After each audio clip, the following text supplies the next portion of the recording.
Good evening. Welcome to MightyOxTrading. Wednesday evening. Market has been selling off the last few days. 10% correction on the NASDAQ. Tonight, if I've been paying attention, it gave me some nice quick... Oops, what the heck did I do? What did I hit? There we go. Let's try that. Boom. You can see here the NASDAQ is actually giving me some nice moves if I have been taking them. Here.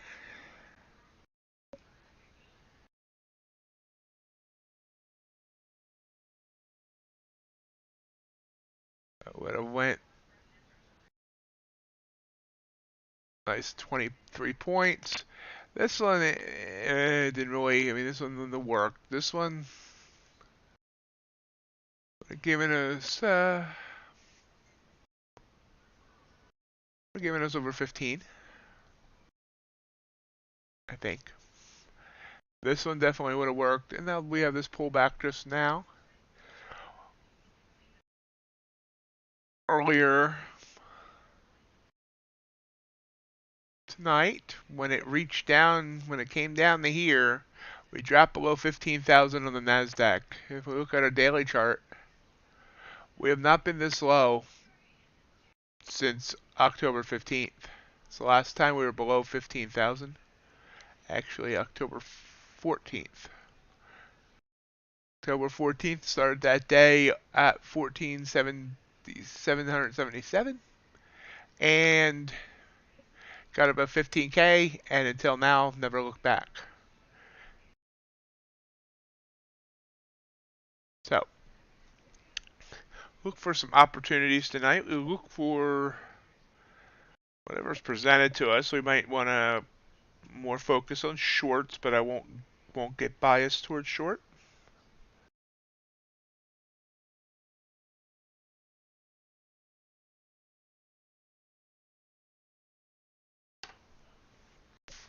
How's everyone doing tonight?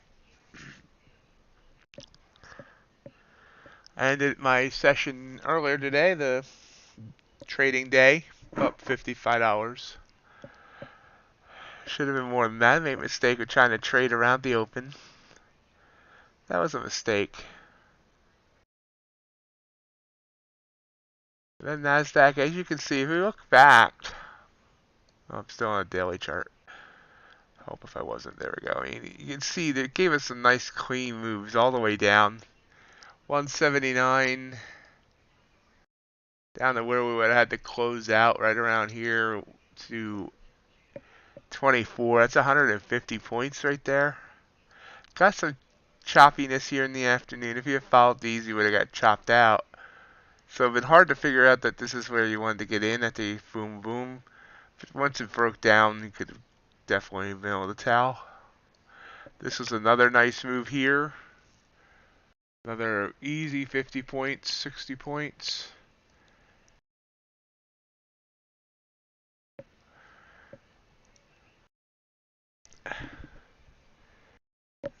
Ouch.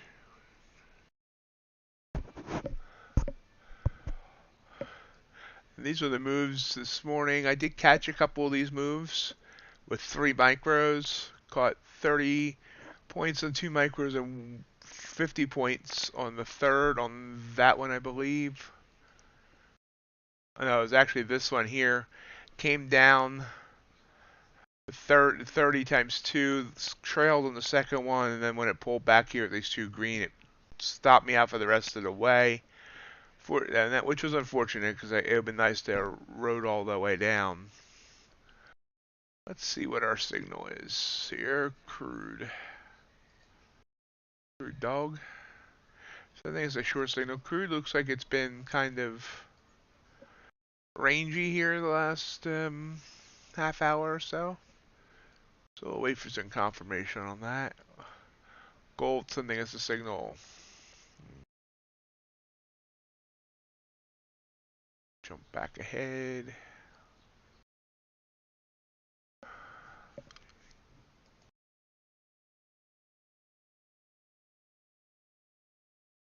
Natural gas, okay. That's where we stand. Everyone's wondering where the market's going to go, if it's going to continue heading down. Have pulled back 10% from the all-time high, which is considered a correction. I guess if it goes 20%, then it's considered a bear market.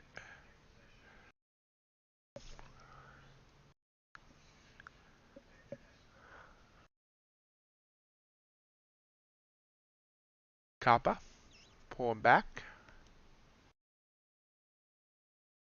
This short signal would have easily reached the 15-point profit target I'm looking for at this time of night, as obviously this long signal would have. So it's giving us some good signals, possibly even for us to try and get more out of a move.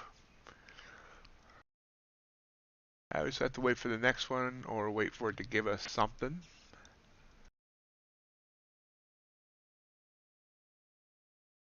I'm starting to look at a few more assets to try and that's a nice, maybe that is a nice short signal there on crude. Let's see, it's already come down 4 ticks.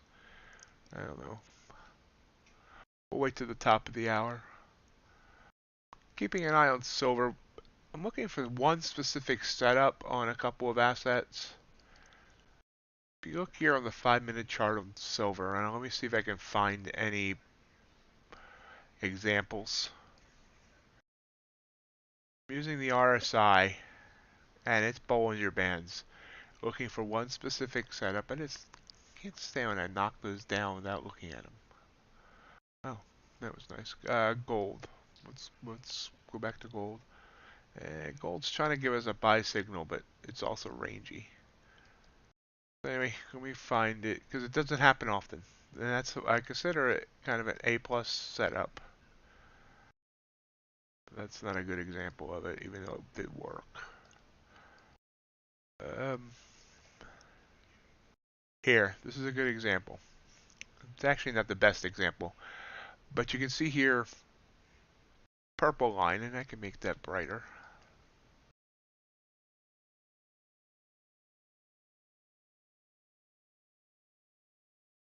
There we go. Purple line breaks these Bollinger Bands. Now it comes down, which is this red here. These red peaks down here at 7:15. First green candle here comes back through the Bollinger Band, and that's the entry, or the confirmation candle. This would have been the entry, and we would have caught this huge move, which would have been an absolutely huge move. Silver moves very fast. This would have been $1,500 in 5 minutes. But even that's not the absolute best. The absolute perfect A+ setup is if this also happens outside of either the 30, underneath the 30, or above the 70. But I'll take any break out of the Bollinger Bands. There's 2.5 standard deviation bands. Here you can see the break, the comeback, and it pulled back. And for my limited analysis, something on gold continues to try and get our attention. From my limited analysis, it seems like this works above 75% of the time. Now that's limited analysis. Even here, you can see broke the band, low is here, and I came back up. Now you couldn't really have waited for the confirmation candle there. You would have had to, be confident because that's a nice big candle. But even if you got in and went through this pullback, you would have got this other nice big candle. Try to see if there's any other examples here. And sometimes they can be small. Well, now we're getting indices yelling at us. Okay, so the indices, after they come down, are starting to show us buy signals. We'll wait on because we still have strong downtrending bands, SMA line. You can see NASDAQ doing the same. But we'll wait to see what happens. I expect this to bounce. So here, sometimes can be just a quick up. And if you see your bands are tight, you don't want to go for a big move. But here, came outside the band on this candle, this red candle, the short signal. Now, the short signal if you got in and had a tight stop, you're going to get stopped out. You see, I would never got in on this candle, even without this down here, because it was these bands were uptrending. You still had the SMA line uptrending. This to me told me it was going to pull back, but this confirmed it because it's outside the band, Bollinger Band. So instead of going to sell there, I would have hit the buy, or I would have waited for one confirmation candle and then got in just for this. And seeing how close the bands were up here, especially after it pulled back on this wick, you can see the wick's almost as big as the body. That only gave you 3 ticks. And that doesn't sound like a lot, but 1 tick on silver is $25. So that's a $75 candle. Get in, get out, because then it pulls back down. Well, let's see if we have one more example, good example here. And this, by the way, this setup seems to do work on every asset. I mean, not just silver. I'm just for some reason pointing out silver. Crude oil. What's crude oil doing real quick? Crude's trying to come up. We see these indices kind of just hanging around the SMA line here. So here's one more example on the silver chart. This is what I consider the A+. Not only do you have the candle breaking the 3rd Bollinger Band on the regular top part of the chart, but you have it breaking just the peak. I mean, it just touched it here. It's also above the 70 line. That's all 3 factors. You could have waited to jump in, by one confirmation candle here. But I probably, if I'd seen this, I probably would have just jumped right in. And I mean, this was 11 ticks. This candle here. I mean, even if you had gotten in here, obviously you're going to make money because it went down nice and hard. But, 11 ticks on silver is $275. So that would have been, good play. I do got to check out the micro silver contract because that $25 is a little harsh. So I might start playing with micro silver a bit. Fortunately, micro silver, it's not 1/10 the size of silver. So it's not $2.50 a tick. It's 1/5. It's $5 a tick, which is not bad at all. But it doesn't count as a micro with earn to trade, so you're paying full commission on it. Commissions have been killing me. Oh, and here's another example. Broke this. Broke here. That's this candle here. Instead of taking that short signal, I would have taken the long. And you can see it's kind of rocky, came up, came down. But I would have just went for either just whatever I got out of that first candle. Went up 3 ticks. Or, maybe held it until it hit the SMA line here. You don't want to go for much if you're going against the trend. But, every little bit catches up. Here's another one where it broke or touched the Bollinger Band and we're above the 70 line here. Now you see we're in a strong uptrend, so you want to get in on the candle, take what you get. This was in this case, you could have got like if you got out the first green candle, you would have got 22.20 down to 95, 5 ticks, $125 on silver. But that's you get the point. I think. If you don't, feel free to ask questions. So I'm looking at that. I'm not even looking at silver on the 1-minute chart. I'm not even, looking to play with because of its tick size. But I'm looking for that one particular setup. I have it looking for on platinum as well. And I have it looking for on the regular stuff I trade too. And believe it or not, I even have it looking for it on soybeans.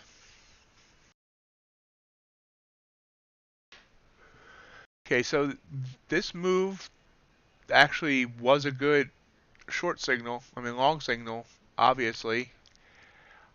but totally against my trading plan, so I didn't take it. It would have worked. That's a big 16-point candle, so I would have reached my profit target easy.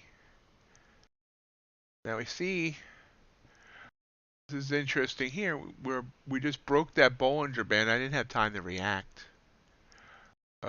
Copper. We did break this Bollinger Band. Seems like it still wants to head up though, so that wasn't an A plus setup, and it's on a 1 minute chart. It seems like this works better on a 5 minute chart, but you can see here, even on copper, you can see here it peaked here, pulled back to this, and you see it hit the band here and bounced back up. This is one of those times it kind of did hit the Bollinger Band down here. It seems like it wants to continue going back up, but I bet you we're going to see a reversal candle very shortly. This might even end up being the reversal candle, and it's going to come back down. We'll watch it. I'm not going to enter that trade. You can see that the Nasdaq almost did the same exact move there as copper, and there's copper turning red and coming down. Now copper went up a little bit higher by 5 ticks off the open of that candle. See Nasdaq pulling back off that big move up as well.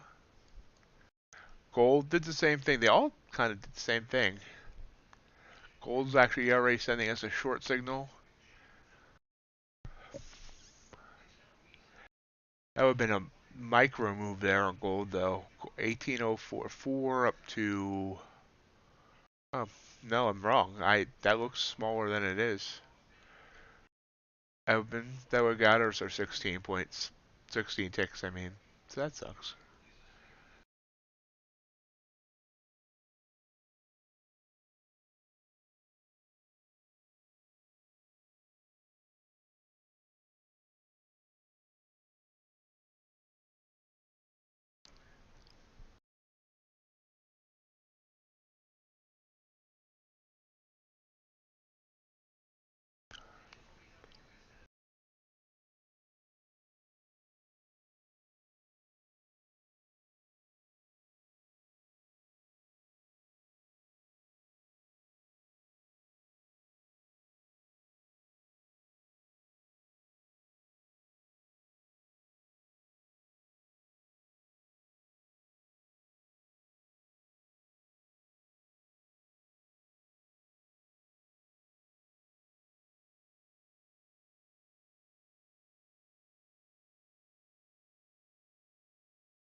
Gold bounced off the SMA and the 200 moving average.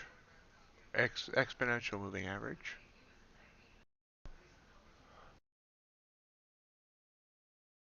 Down one, up one. UltraBond giving me a signal for my setup on the 5 minute.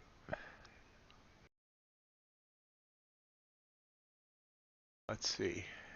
Just kind of touched that upper band. If it's kind of running parallel to that upper band, then I'm not going to play the reversal. ES.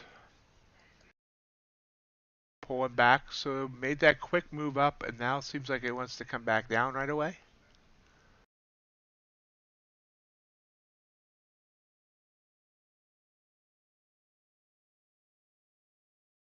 Nasdaq's about to send, yep, there it is.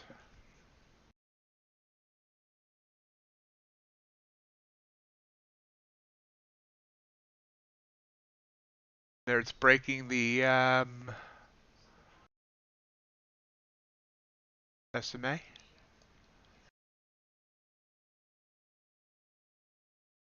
UltraBond and ZS soybeans. Soybeans is a tight spot though, so let's just NQ. A chart up. I don't know if I want to enter here.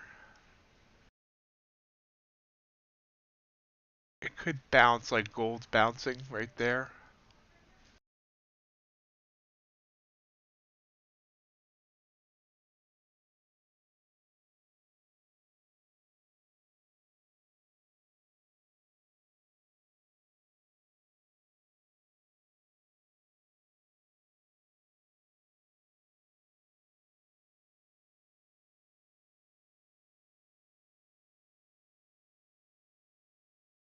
A chart up here for NQ as I think about entering. Now gold's also sending us a buy signal, and I kind of like that as well.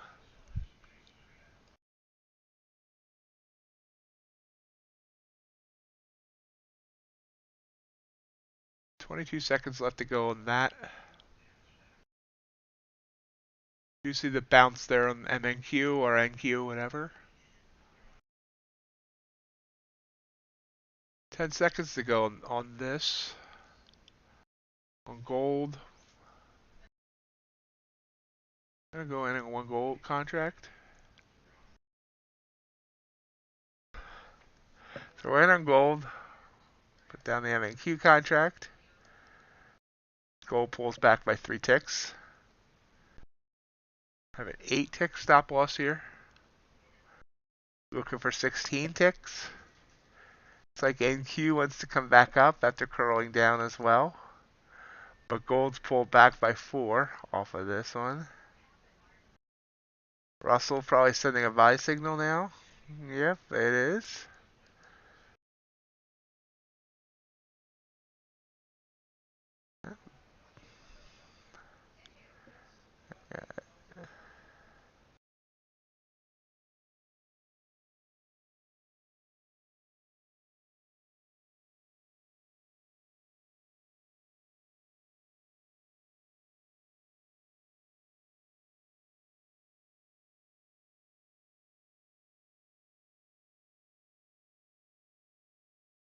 Still down 2 ticks on gold here.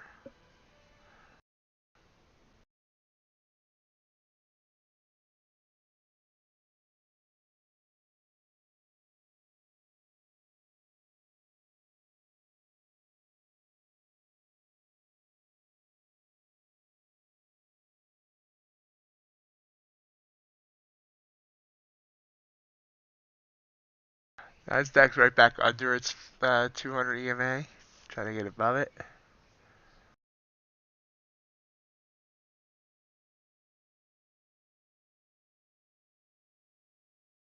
Okay.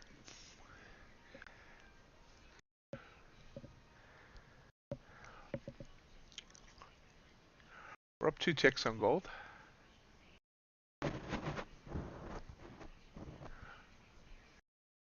Profit target sits at 1843.8.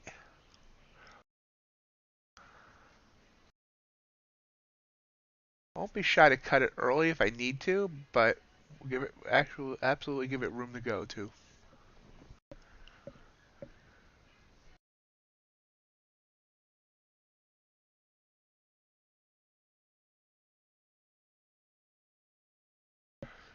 See copper off this buy signal here.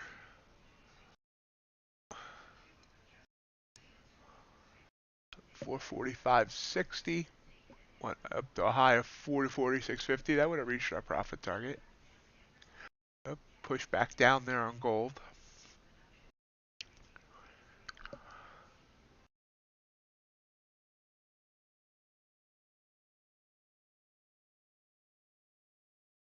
I think we're a little bit weaker right now.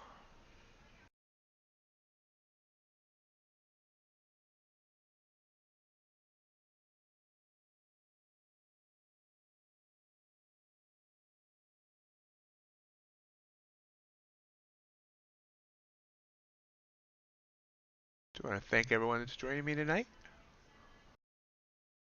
Feel free to say hello in the chat if you have any questions or comments. I'd love to hear them.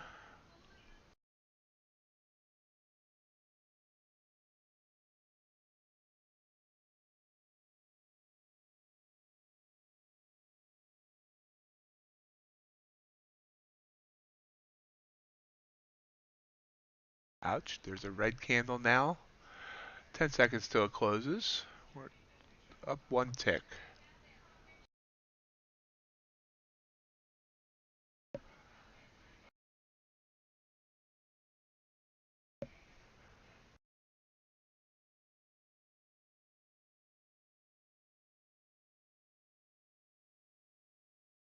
My stop's right above the SMA line, so if it comes down that SMA line to bounce, it's going to stop me out, unfortunately.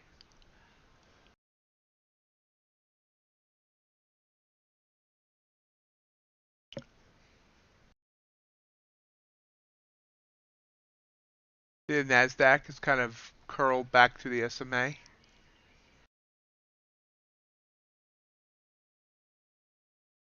Everything looked like it had some momentum going, and now it seems like the oomph is going out.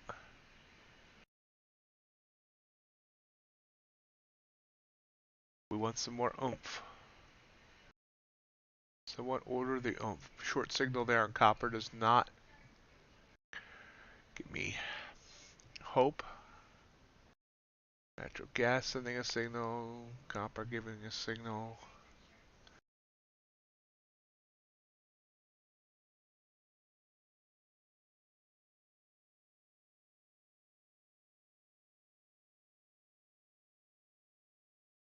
Down 4 ticks now.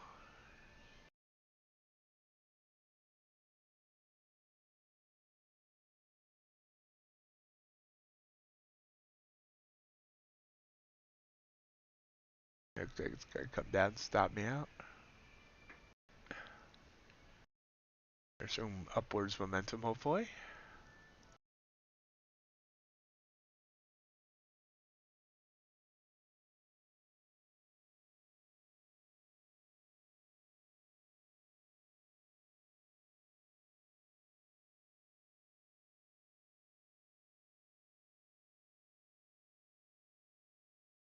Stop is now slightly under that SMA line. If it uses that SMA line as support, it could, in bounce, it could give us something. Copper broke its SMA. NASDAQ broke its SMA, so we're not looking good here. It looks like whatever gave all this momentum here on all these assets has died.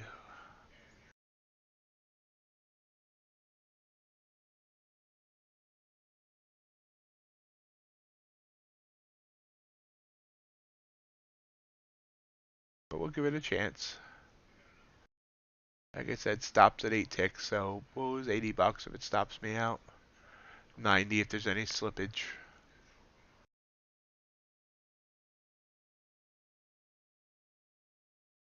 Russell, probably sending a short signal now. You can see we're kind of up down ranging now.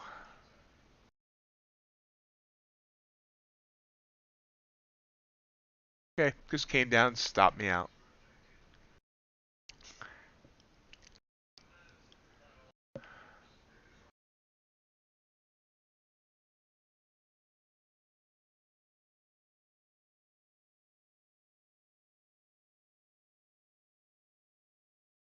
So start the evening down $80. Gold sending a short signal here.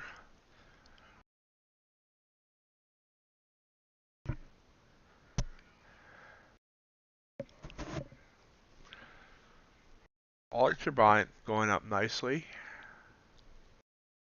Oh, it's going really nice. So this buy signal here about 45 minutes ago on the UltraBond, it's going up 16 ticks. You see copper, these signals on these shorts have been good. Now this would have had a pullback that would have knocked me out, honestly. But once it broke back through the SMA line, then I should have taken this short. There's a big 15 point candle down. This would have been a good profit target. Uh, you see, gold's trying to give us a short signal. It's broken its SMA line as well. It's coming down to a 200 EMA and uptrending bands, and we still got an uptrending SMA line. So it's like 3 strikes against it. So Now, something did happen here that I totally missed, and I don't have alerts yet on breaks of that band on the RSI on the 1 minute charts. Just because I'm trying to figure out how to manage my alerts so that it's just not constantly throwing alerts at me and like making it that I can't see or do anything. But if you see here, we broke the third band. I'm sorry, we broke the Bollinger Band on the RSI on that candle. Pulled back, give us a green candle there, and then gave us this big 1 point candle down. So if we had entered on that break, or even after this first one here, we got a little scared here.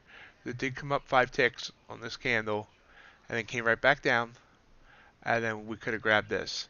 And we could have got out after that, seeing it, knowing that it could bounce off that EMA or the SMA.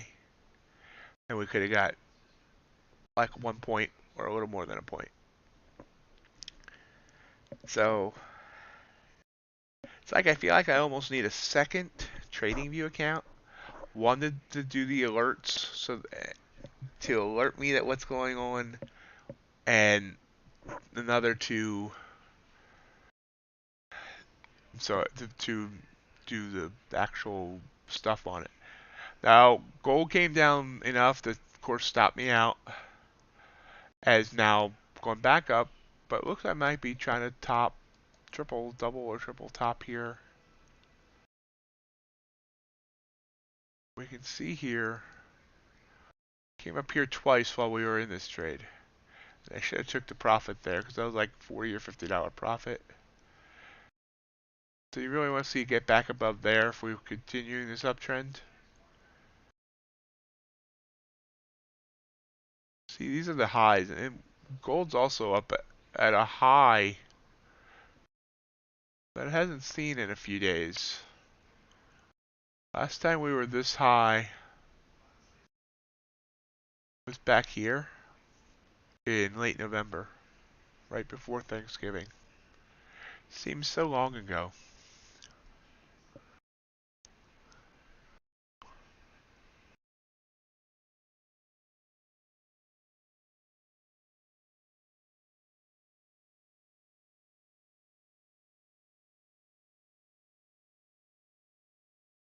For now, it's still struggling to get above that level right there.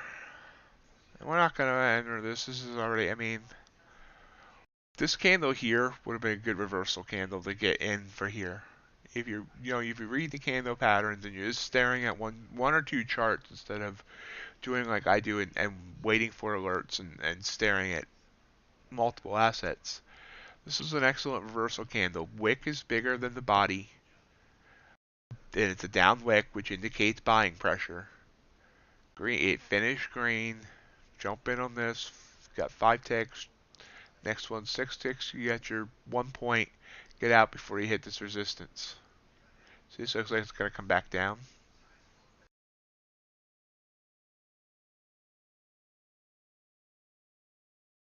NASDAQ came down beautifully. Another move down here.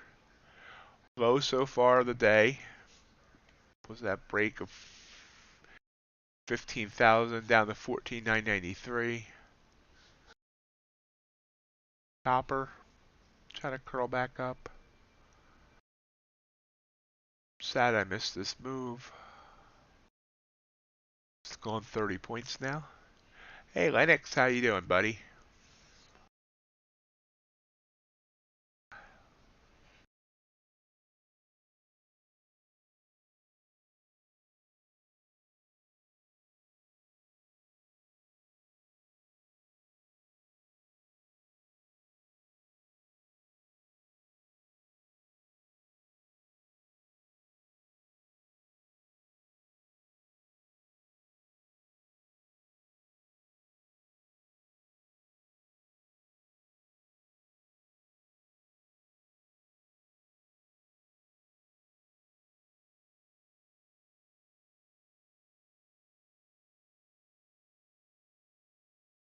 Oh, the battle goes up and down, down and up. I had a $55 profit day. made a mistake of trying to play the open and took 3 straight losses. One point was down like 340 bucks, and I fought my way back up to about 150 green, then took one more loss. No real momentum.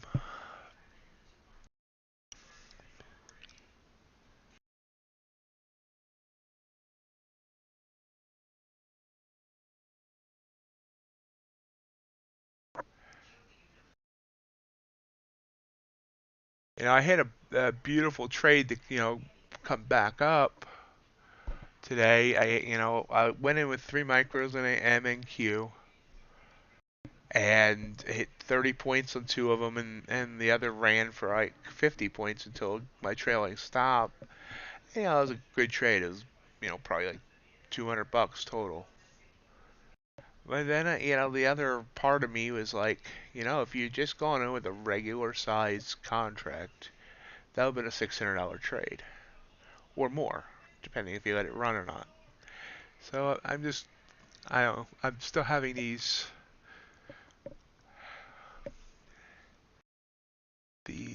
debates in my mind.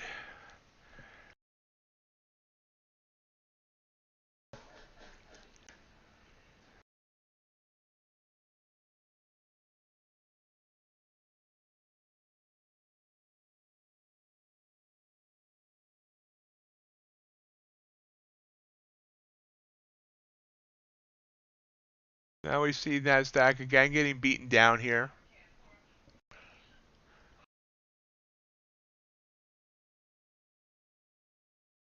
It's just to see if it continues down here and gets below its low. Right. Yeah, and that's the thing. I just feel like, I'm just stagnating in one place, and I don't like that. And the other problem is even with having live commissions on the trade, the multiple micros, their commissions are high. If you do more than like 2, the commission's higher than one regular contract. So, sometimes I'm doing 5 micros. So I figured out today that since I started this gauntlet, about $700 has been wasted in commissions.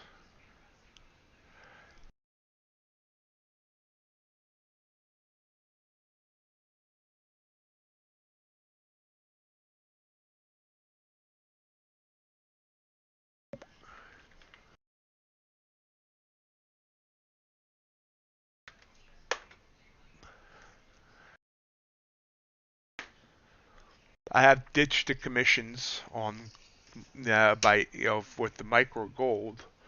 I've just decided to trade one regular gold contract.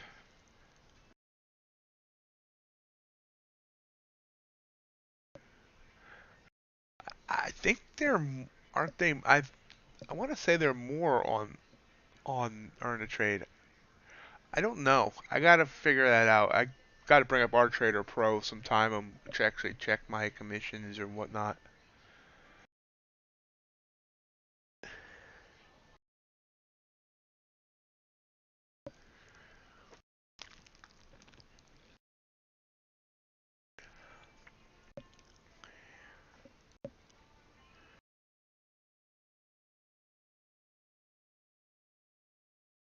But right now I'm down, on my gauntlet. Coming in, I was down like coming into the night, I was down like 400 bucks, which isn't bad. It's recoverable.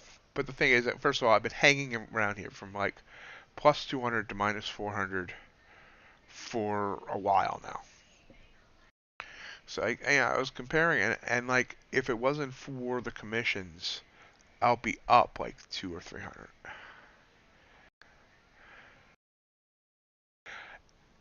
Without the commissions, I would actually be profitable for the whole thing.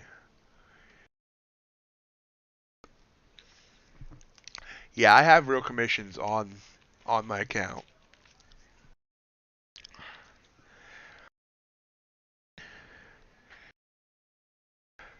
That said, I think it's stupid you have to ask them for that in the first place.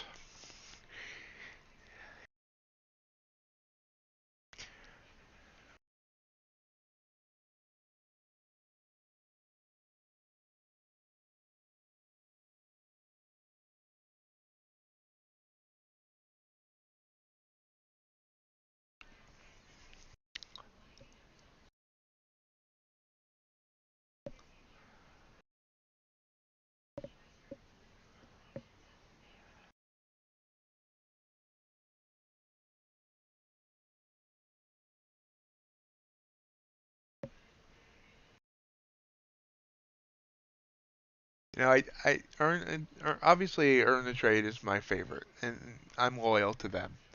I do believe they have good people. I really like everyone that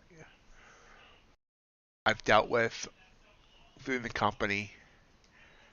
Um, but some of their decisions just don't make sense to me. Like this new banning trade copier thing. I don't get that one. And I think they're going to start losing people to some of these decisions. Now, the end of the day drawdown is the best. That is the one thing that really is good. And I think and I the other thing is that I mean you actually do get put onto a real live account, which I mean it's to me that's not a big deal, but it shows to me that I mean I'm not sure how all these other companies that use SIM even when people go past an account are surviving. Uh, yeah, they banned them between earn to trade accounts. Now you can still use a trade copy if you want to like trade for copy trades from an earn to trade account to a UProfit account, but you can't copy them from two earn to trade accounts or between two earn to trade accounts.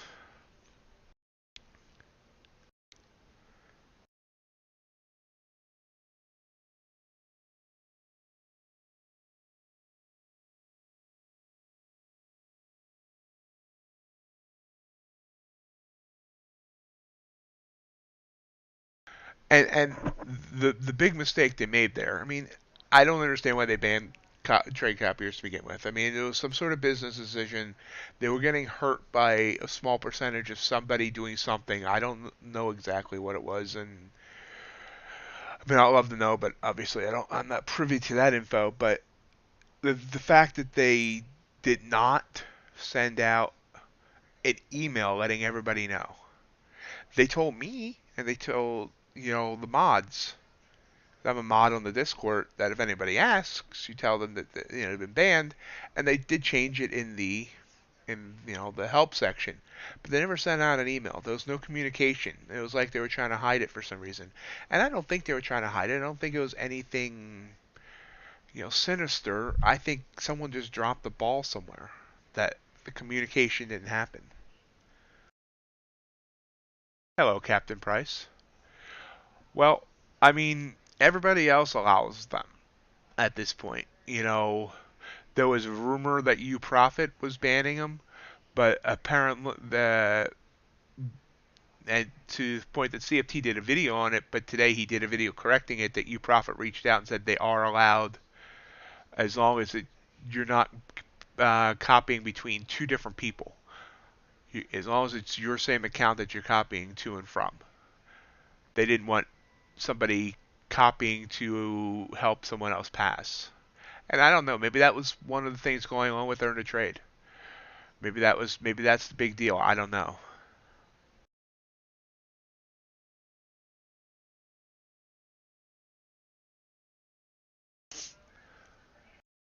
A lot of people really like copiers. I know even CFT's been using one to his advantage. Um, the Replicando one seems to be very good at what it does. I mean, I would never like. I haven't used one at all. I mean, if I can't pass, in my opinion, you shouldn't be using a trade copier if you can't pass your first gauntlet.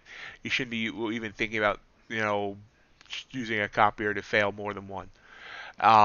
But the people that are using them seem to like them, but I still, I mean, I wouldn't be using it where I'm not able to check what it's doing.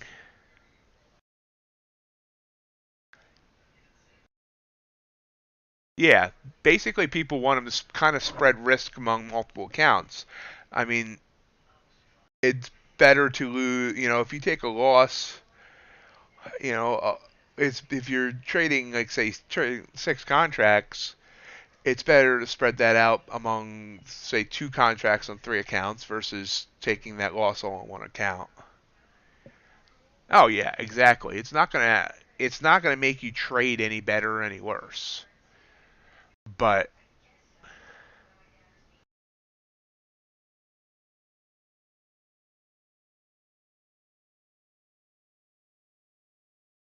oh yeah, market's definitely in a down mode, and I think it. I mean, I don't analyze the market too much. I get it more into what drives the market, but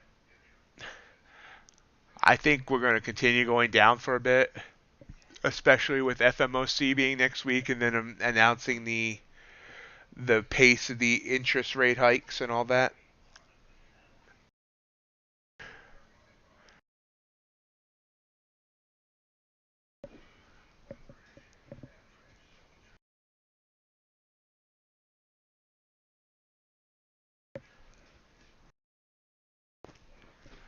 Oh, we're coming back next week. Just remember that FMOC happens next Wednesday,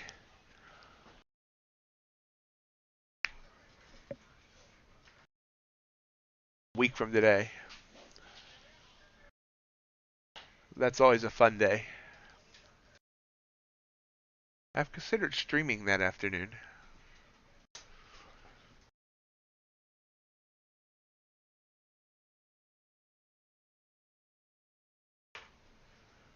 Kind of sideways right now. Again, we see, Nasdaq's and these indices are kind of are breaking the way I normally trade. Look at these last three longs. This is not a technical trade, technically a trade I would take because the SMA line was downtrending. Same here, and now same here, and they're continuing to head up. Now, I'm not sure this way gave me 15 points yet. Now, this is only up 4 points now from where I would have entered. But still, this one would have went to 15 points I was looking for, and this one would have went like 50. So, eh, these are not trades I would normally take.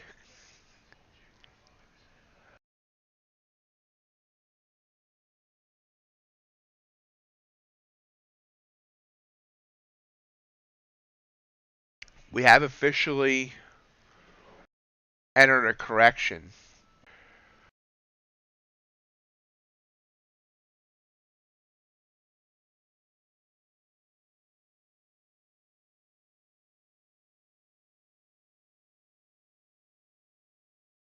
And Linux, I mean, I'm not sure, just going back to finish up the point about the copiers, I don't think they cared if people buying and failing because that's just more revenue.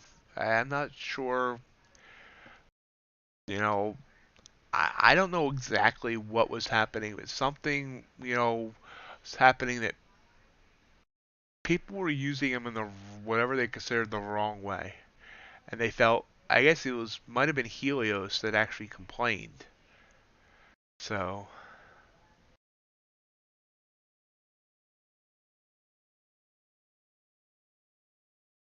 oh yeah, uh, earnings reports and stuff all coming out this week, next week too.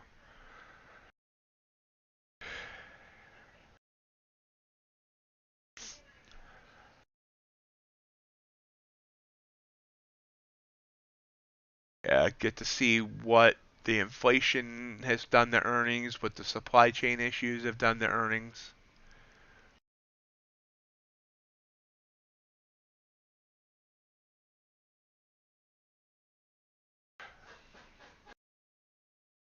So with share and gold, kind of iffy there.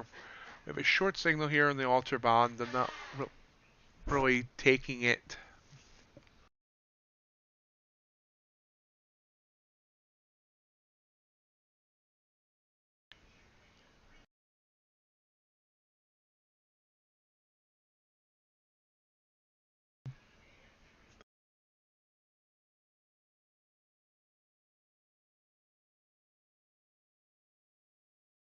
Oh wait, what's January 26th, Captain Price?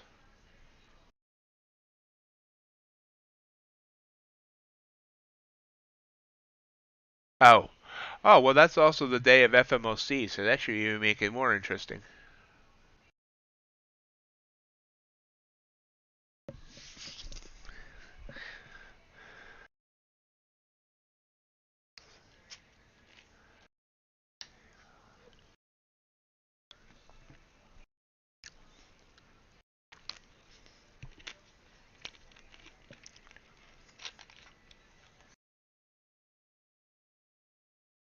Cool.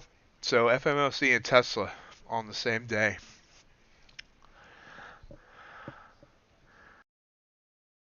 Maybe we'll see 1,000 point swing. Tesla reporting before the bell or after the bell? Or after, before the opening bell or after the closing bell?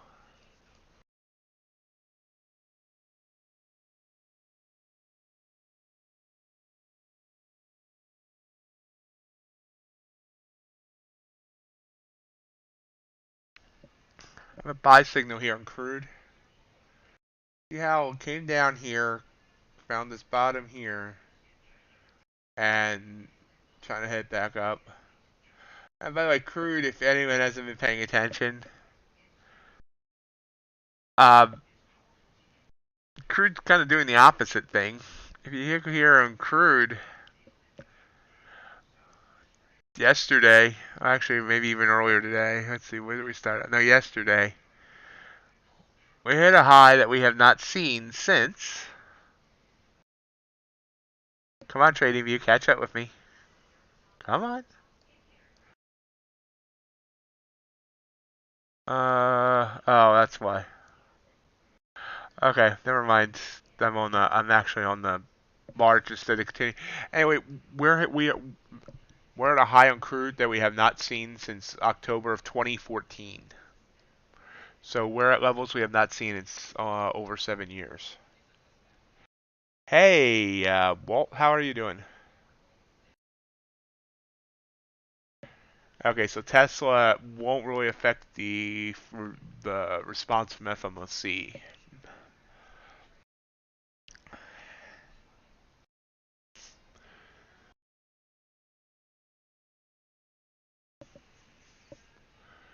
So yeah, crude's at levels we haven't seen since 7 years ago.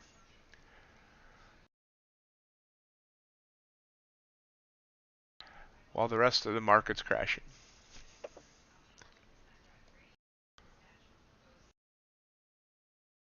I don't know, as I was talking about that, we did get that buy signal, went up 10, pulling back. I should have grabbed that instead of talking about the 7 years.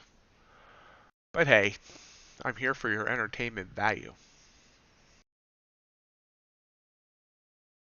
Glad to hear it, Walt.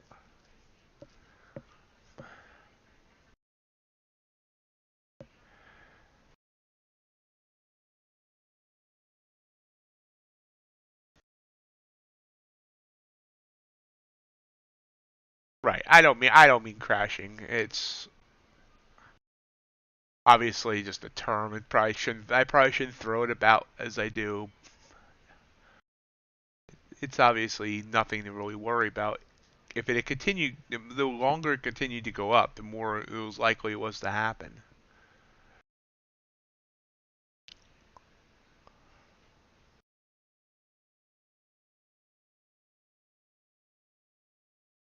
Oh, big move down here on the NQ. This prior move, NQ came down to about 15,011. So, slightly higher low than the low it came down to here at 14,993.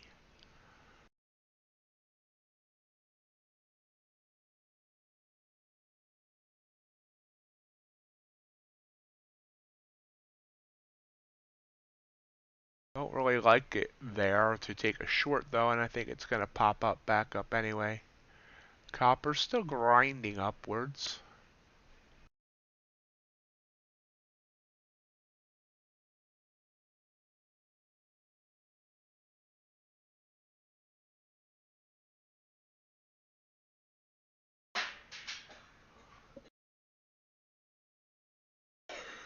Crude's pulling back after that 10 tick move up.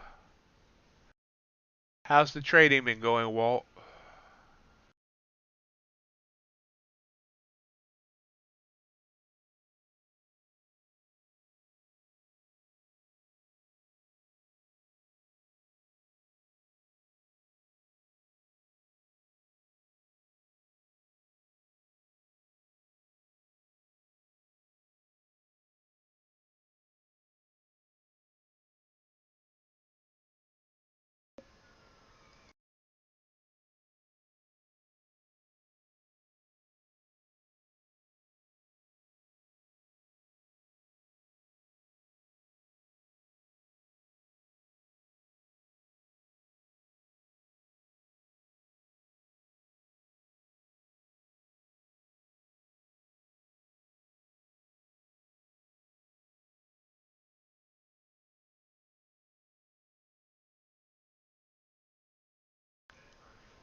bounce here on the indices.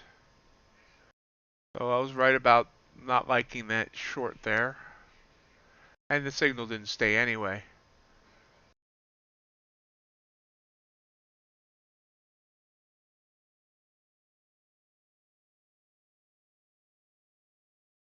I might have caught that same 50 points move that you did on MNQ. At one point I was down about 340 bucks because I mistakenly tried to play the open 3 times and got stopped out 3 times. But anyway, then I worked my way back. I was up 140 something. Then got stopped out one last trade, so I ended the day up 55 bucks. I did catch I did catch, my best trade was 3 MNQ on one of the downward times. I cashed out 2 at 30 points and the other went for 50. So yeah, I never played the open, but I was trying something. And yeah, probably after commissions, I probably ended up about 0, honestly. Because overall, I made 14 trades. I went 4 and 6 on MNQ. I'm sorry, 12 trades. 4 and 6 on MNQ. Crude.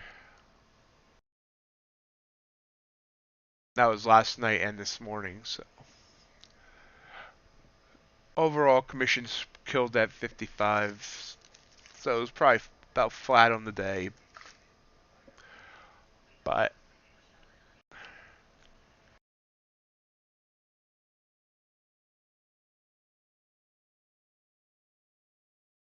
I need to start seeing some forward progress. I'm getting frustrated with myself.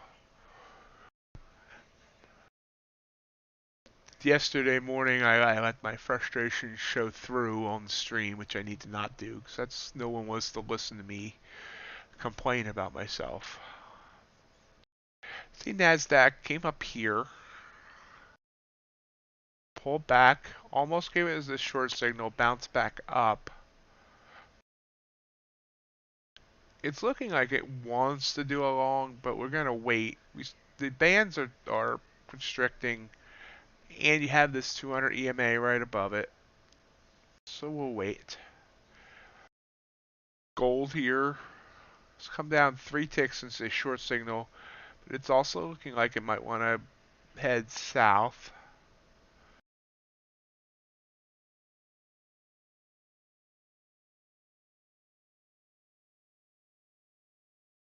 Oh, the other day I'm going 2 steps forward. Well, this is trying to get above here, but here, I think, let me bring up the NQ chart. I've been finding myself focusing much more on NQ lately. And this was Tuesday morning, 18th. And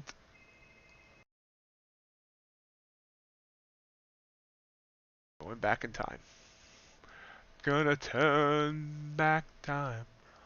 Come for the singing too. Okay, here. I even still have the arrows here. These were my signals through the morning on NQ. 30-point win, 30-point win, 30-point win, 30-point win. There was 9 of them. I took this short right here, I believe. I can't remember. It was one that didn't work. And I took one other one that I ended up closing the trade out early on. So it's just like there were 9 possible wins in a row of at least 30 points using a 15-point stop. And somehow I take the one signal that in this that didn't work. And and then I ended up doing the same thing on gold. Somehow I took the one signal that didn't work. And I mean, I know that not all signals are going to work, but how do I get so unlucky that out of 9 possible, 9 out of 10 work and I take the one that doesn't? Every one of these, I mean, look at this. This is a treasure trove. Off my signals from 6 a.m. my time, so 7 Eastern, up to the last one would have been, so over 6 hours. 930 point wins. It's 270 points. And I somehow lose money that I finished that day down. And it's just like, sometimes I feel like I have this gray cloud over my head that some reason I'm just not meant to be successful. And I mean, it's a stupid, it's obviously a bad mindset. It's obviously, there's no such thing or whatever, but it's just like, this just, you know. So here I am getting frustrated about it again. We did get above the EMA here on the NASDAQ. Previous high back here, that was 15,073. I'm being cautious here only because we have been in such a downtrending last couple of days that we don't know how long uptrends are going to last. You see, they've been kind of short uptrends, so this one was nice. But I'm feeling much more comfortable taking down moves right now than up.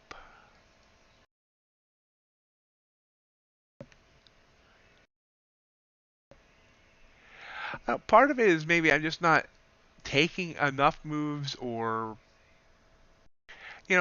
based on what everything I've been studying with these signals and my everything. If I take, I'm doing 2 to 1, so I can lose 66% of my trades and still be break even. But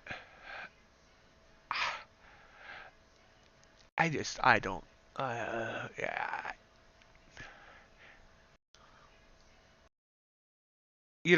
I need to just be taking more of those signals because it should even out that I should be winning at least 50%. If I win 50% at 2 to 1, I'm going to be profitable day in and day out. So I'm more frustrated that I don't take the signals more. I mean, sometimes if I'm streaming, I'm concentrated on something else to miss signals, and that's going to happen. I'm not. Everybody misses signals for that matter.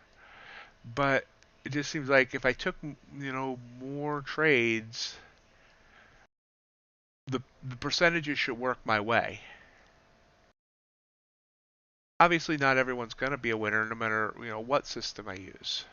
But I have a short signal here in copper, slightly uptrending though. So I don't think it's my process for selecting trades. I think it's my process for not taking more trades. I mean, like today. First of all, I would have been up like $500 today, or $400 today, if I had taken those stupid, silly trades in the first like 7 minutes after the open. I tried taking 3 trades. They all stopped me out. So if I had just not done what I normally don't do, today would have been a great day. So, but otherwise, I took once I was down and I calmed myself down, I took a gold trade. I cut it early and I cut it at the right time. I got about just 4 or 5 ticks out of it, and I cut it just as it reversed. And then I just calmly took those two good MNQ trades and got myself back, in the contention. And then I was letting the percentages play for me. I mean, I ended up winning 2, losing 1, at that point, and that was, it kept me in profit.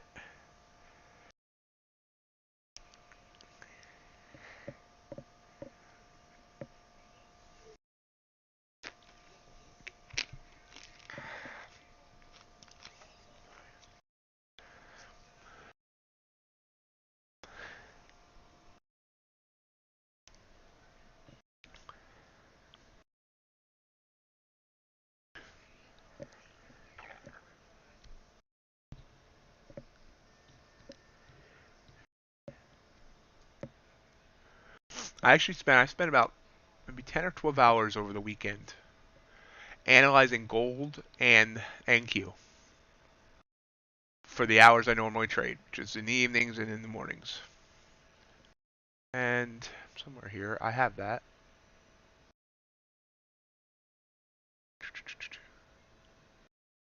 I buried it somewhere here. There. Boom.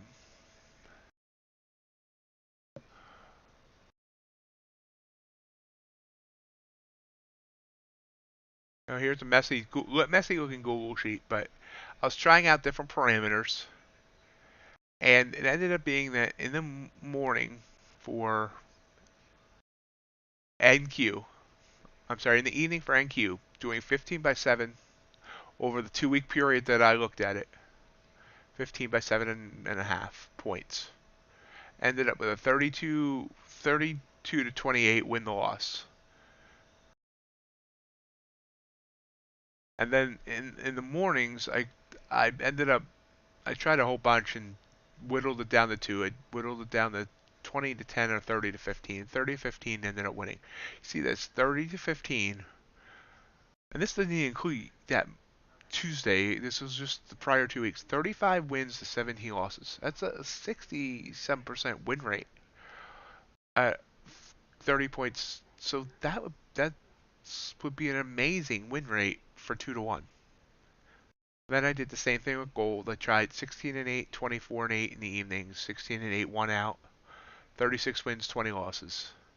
Then I did 3 for the morning. I tried 16 8, 24 8, and 2010. And 24 8 really sucked. I tried that 3 to 1 and this didn't work out. In the evening it was actually almost 50%, but in the mornings, nope. And but 20 to 10 ended up with a slightly higher than 50% win rate. That's 2 to 1. So these should be working. You know, this is, I mean, obviously 2 weeks of data probably isn't enough. It's 60 trades or so. But all the data I used to keep on that other spreadsheet basically confirmed the same thing.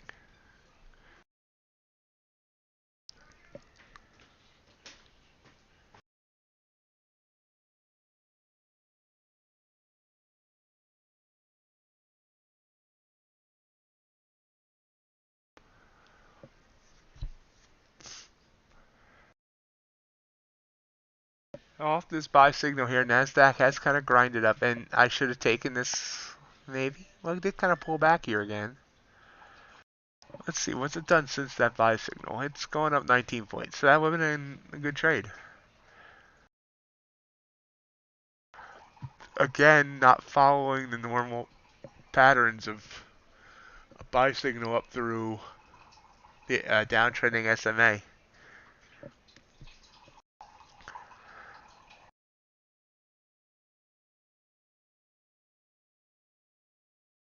I just feel like, I feel like there's something where once I break through, it's like there's just something, whether it's a mental block or a something I'm missing or whatever, that once I get through it, it's going to be like night and day. And it's going to seem, I'm not going to say it's going to seem easy, but it's just going to seem so much more clear, and I think I'm going to have a lot of success. But getting to that point and how long it's taking is frustrating me because of how much of a struggle my current life is, I guess you could say.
No, and everyone, don't try and trade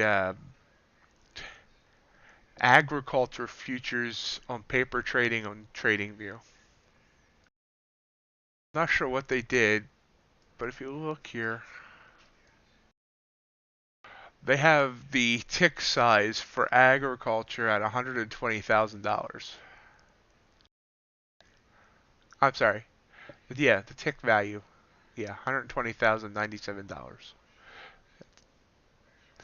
Then soybean oil, it's 57,000. So instead of being like 12.50 or $6, I don't know what they did to screw this up. But I was testing something the other night, and I noticed all of a sudden this tick value is off. So my TradingView paper trading account is up $700,000.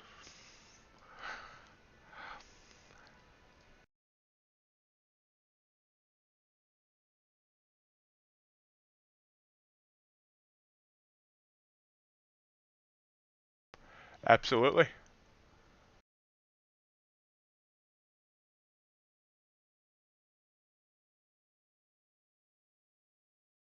Linux, I agree. Venting is healthy. I'm just not sure people want to hear me vent live. I don't think people, because I don't try and bring anyone down. I don't want to discourage anyone from trading or anything like that. So that's what my word about. But yeah, well, absolutely. I don't. I can answer just about any question you have. I'm sure. I've been doing MTurk now for 8 years.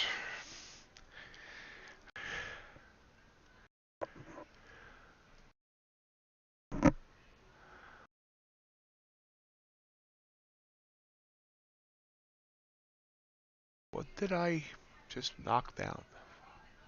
Gold. Oh, it's a big odd candle here up on gold, out of the blue. 1 point.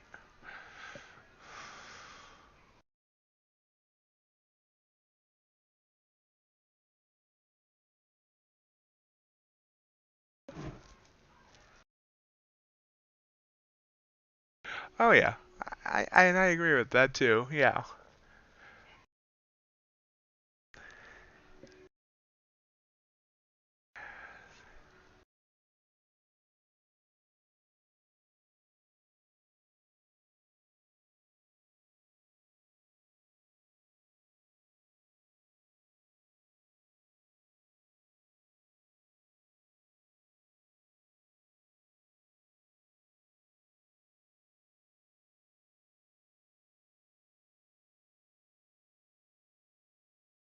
I could do Skype or phone. Either way works. Or if you have Discord, Discord works as well. But yeah, um, Skype or phone is fine with me.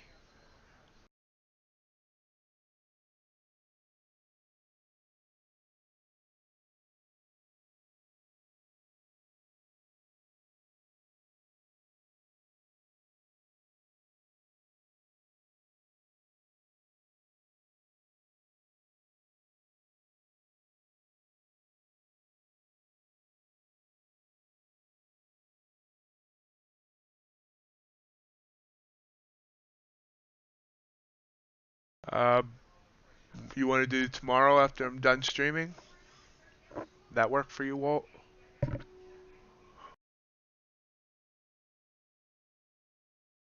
That's a good question. Let me bring up Skype to remember.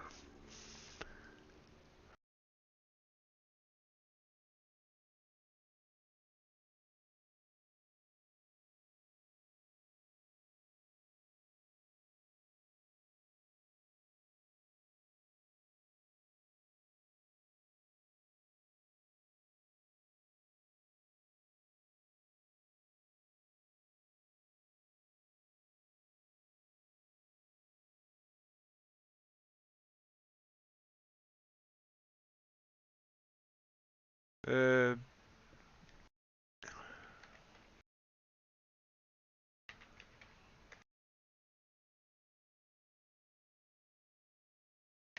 Sending the Skype name in chat.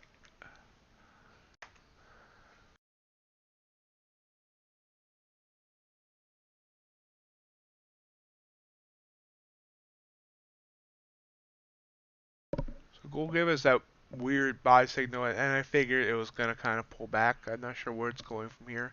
Nasdaq's continuing to head up. I should have took this bounce off the SMA line. We're here where I said once it got above, it's EMA line. Now it did pull back. But still going. Gold short signal. Coming back right back down. I kind of like that actually. Feel like that was a weird buy signal, and this is just a continuation of that down move that it was kind of in.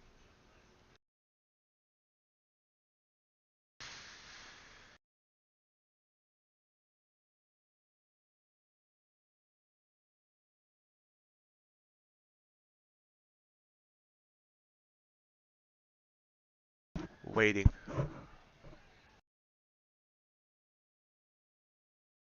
It's not sure what it wants to do here, so I'll wait. Might be ranging here too. Yeah, I think I'm gonna talk myself out of that signal, which means it's gonna go for 100 ticks.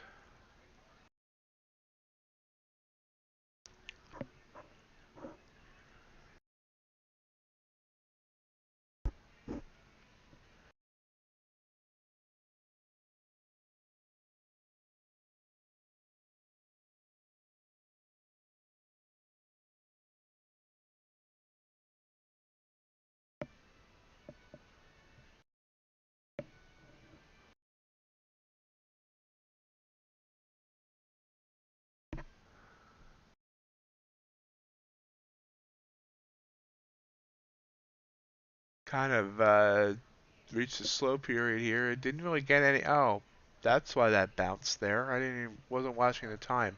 So that candle going up there was the top of the hour candle, and I want to say Singapore comes online. I don't remember.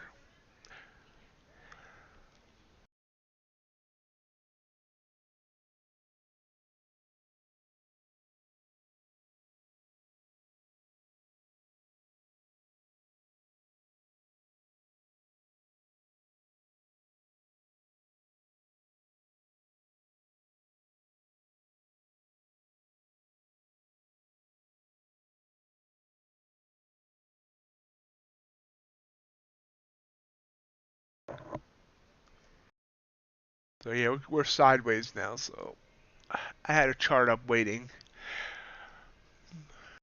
I've been hesitating to take UltraBond, but that would have been a nice trade. Yep.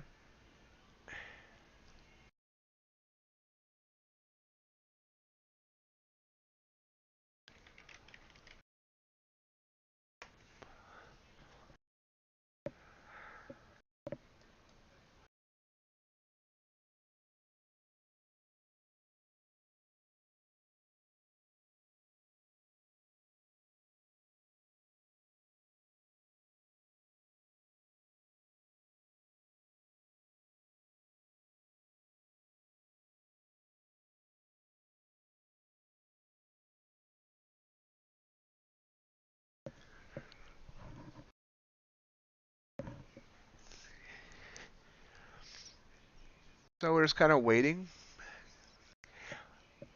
Kind of uptrending on crude, uptrending on um, the indices, downtrending a bit, like a slow grind in speed of a glacier on gold and the UltraBond.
So if I jumped in here on this short, I'll be up 3 ticks. But it seems like I don't. Right, also at the 200 EMA.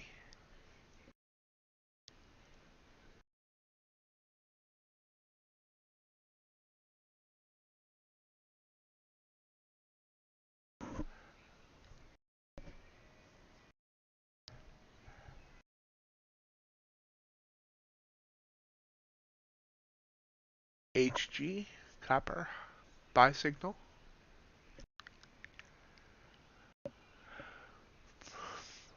High of that previous move was 447.30.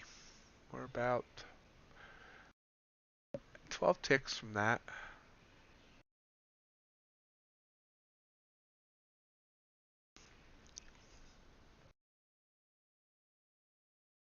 Kind of right at that Bollinger Band there on the RSI.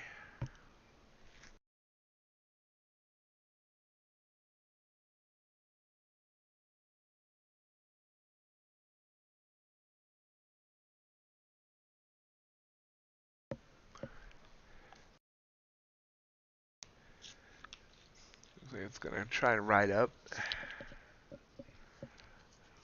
Nothing's really giving momentum right now. That doesn't mean we're not going to see momentum. You know, the crashes, I shouldn't see there's me using that word again. The quick moves down the last 2 evenings have kind of come out of the blue. Look at the NASDAQ. Go back to last evening. You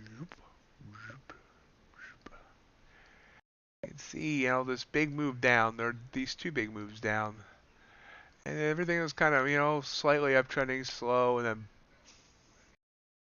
then first whoosh down was down here, and that was about 40 points.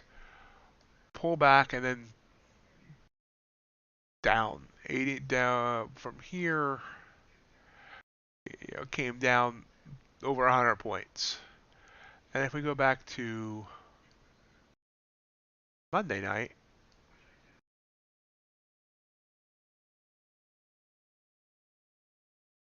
you know, we were kind of sideways. You can see, I mean, we were getting some bit up and down moves. 15 points here, came back up, and then it sent this short signal here, which, if you look at it here before you see what happened, doesn't even look. It doesn't. It's not even a short signal I would have taken. And then all of a sudden, boom, and it just fell what, 200 points that day, in that time.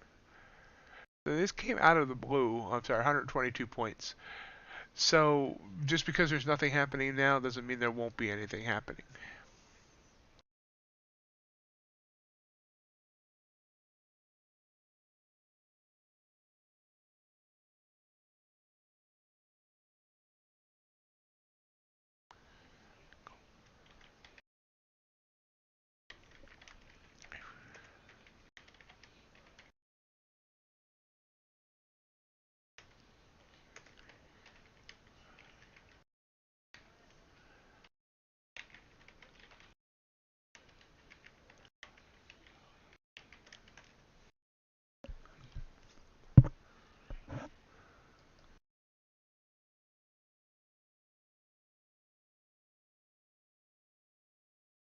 UltraBond popping back up. So copper, this buy signal.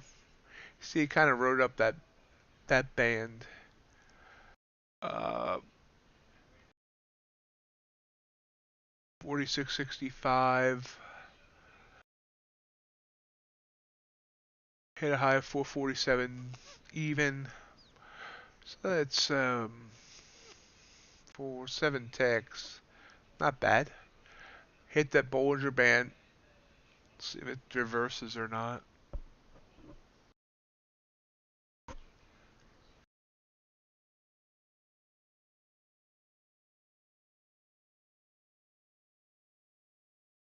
Yep. Looks like it's trying to reverse. So I've been in, you know, if I was paying attention just to that chart, I probably would have played that band bounce. Come down just a few ticks.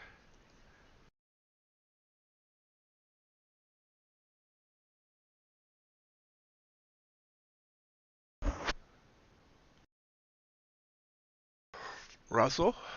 What does Russell have to say? Russell's trying to send us a short signal. The S&P's also popped out from under its SMA. So is this the start of our pullback? You see NASDAQ has kind of crept under its SMA as well. Do I have a Russell chart? And if so, what's the parameters do I have on it? 30 by 15. That's what? 3 points? 150 by 15? It's not bad.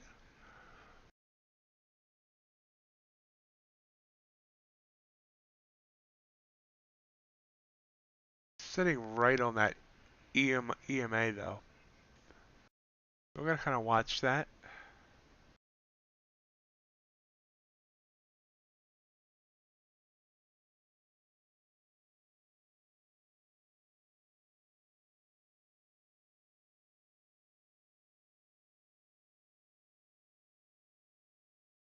Yep, it bounced. And the signal went away for that matter. So, we shall wait.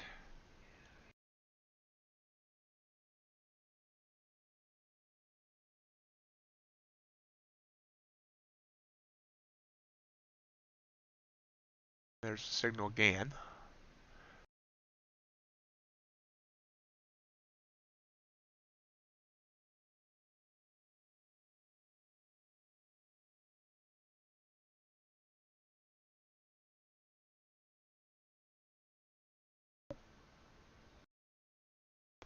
Just try it again.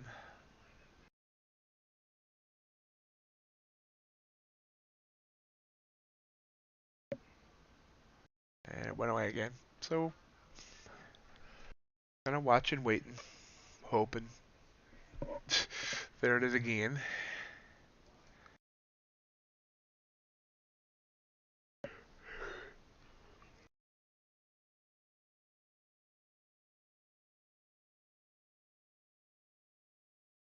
Up there's a pop. And 5, 7 ticks up.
Everything's kind of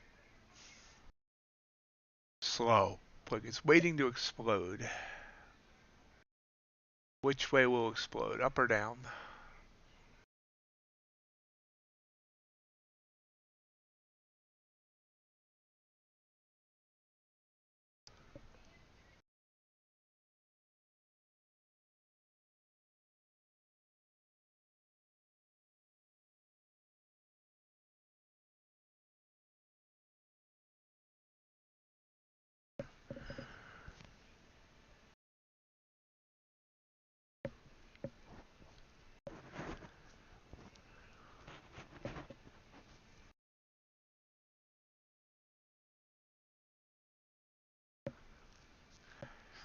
Very tight.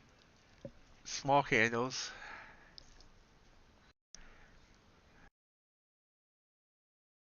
Gold here. This would have been a good signal here, unfortunately. I debated taking it, and you see it did pull back.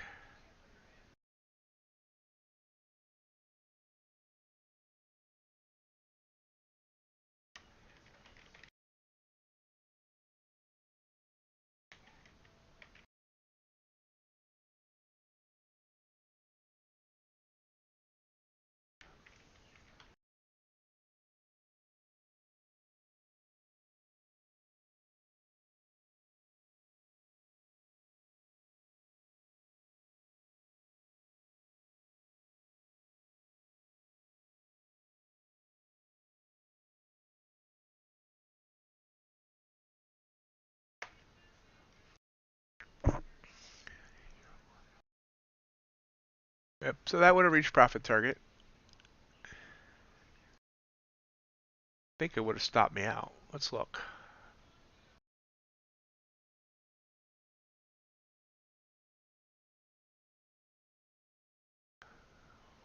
Wait, what did I do?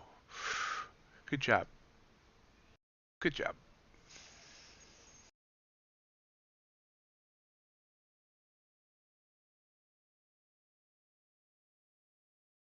Profit 16. Stop is 8. Oh yeah, it would have stopped me out. I may have to look at raising that stop, not going over 2 to 1, because I think it. Yeah, just one more tick and it wouldn't have stopped me. Then I would have got my profit target. Oh, actually, it hasn't gotten the profit target yet, but almost.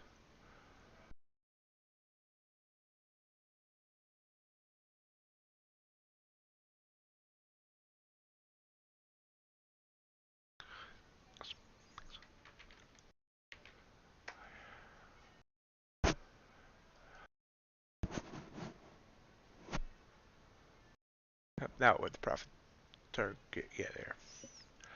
Okay, we see NASDAQ kind of scooting down here. Bounced kind of off that band down here. Well, now the question is are we heading into a downtrend? Or are we heading into a period where we're going to bounce like up and down, band to band, sideways? Russell did send me a short signal. I'm not sure how I missed that, but it's down 7 ticks so far. But popped back up. So it's definitely indecisive right now. All the indices.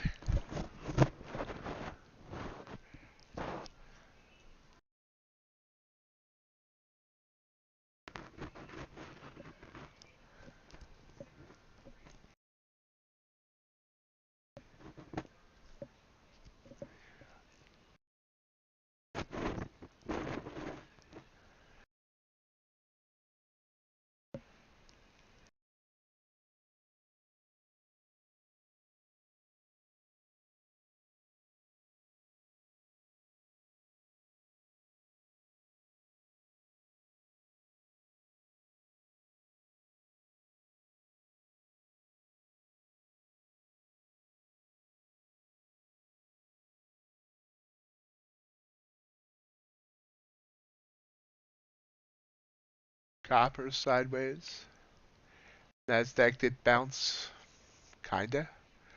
See, everything's horizontal now, parallel. SMA line, everything. EMA line, 2 Bollinger Bands, ATR line, SMA line, and even down here in the RSI, almost just about everything's parallel. Just do you see that the SMA line is slightly downtrending? That's the thing I'm also trying to follow. It seems like the SMA line on the RSI seems to be a bit of a leader versus its counterpart up top. So we'll see if this shows that we might be heading downward, because you see that the price action is underneath that SMA line, and where it crossed was this candle here, which, you know, was 5 points if you had grabbed that, but I'm not playing crosses. It just crosses too much. Keep doing that. Keep knocking signals down without looking at the art. Okay, UltraBond.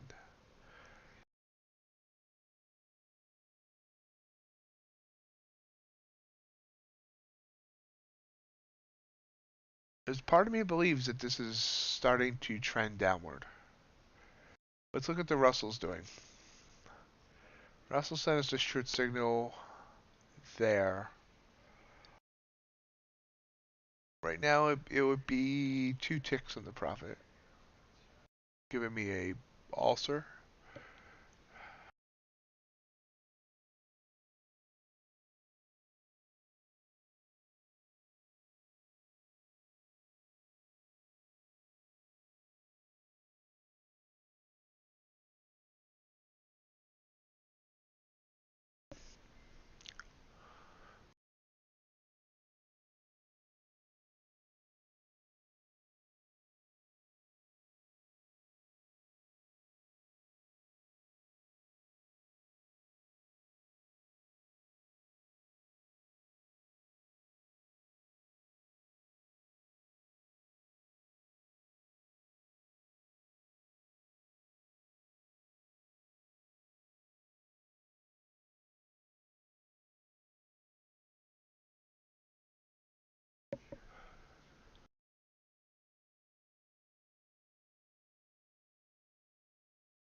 Let's see, here we go. Dropping below that SMA.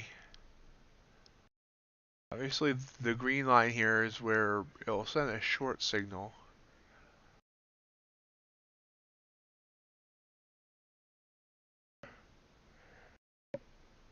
Again, this is about the time of night, the last couple of nights that we got that one of the big moves down. But I can't be biased and jump into something that, because I expect it to repeat. It's not going to give me a big move down every night.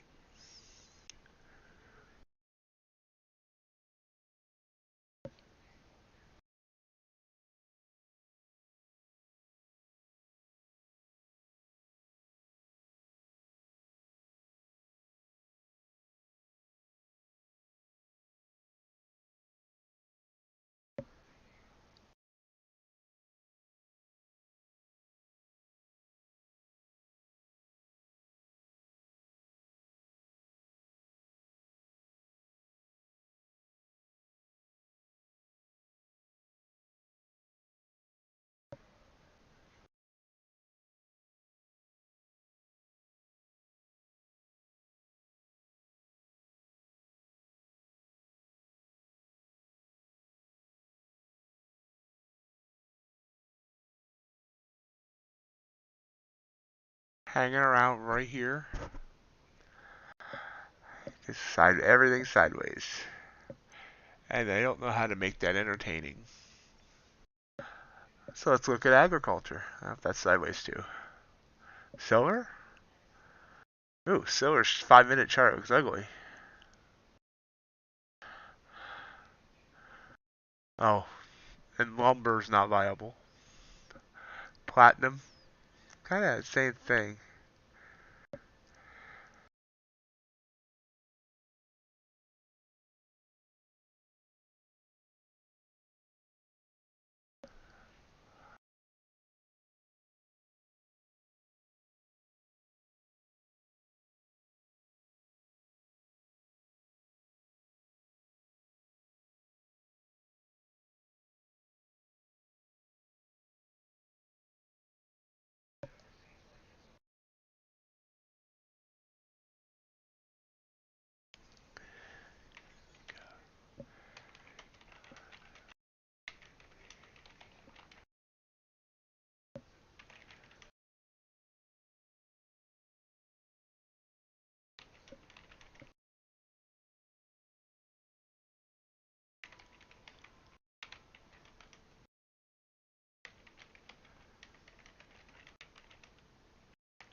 Nope. Gold's continuing to try and move down. We're staying below the SMA line here on the Nasdaq.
And QES, there's the short signal.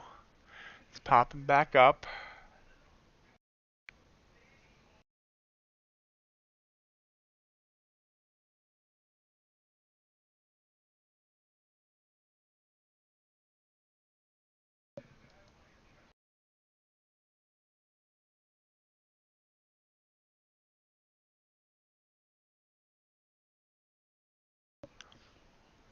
Okay, I'm going to bring up an MNQ chart. Obviously, it popped back up after that short signal. So we're going to see what it does here.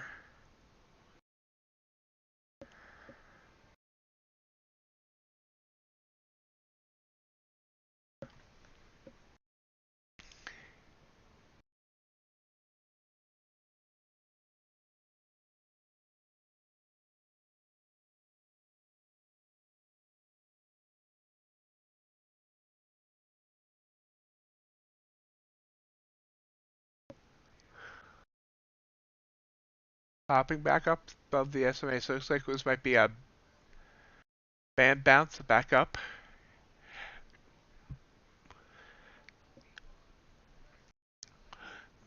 Nice little bounce too, up in 8 points.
Okay, and Q now sending a buy signal, or trying to, so that's interesting as well.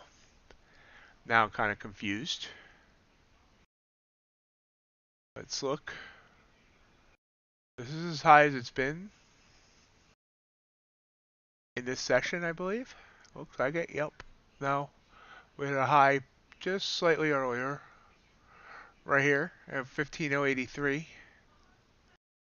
So definitely let's see it get above there, I believe. But it's popping back now, so it looks like it wants the range. Kind of do that thing that I mentioned earlier of bouncing band to band to band to band.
Bouncing back down. We did see a buy signal here on gold, but again, it's sideways downtrending band.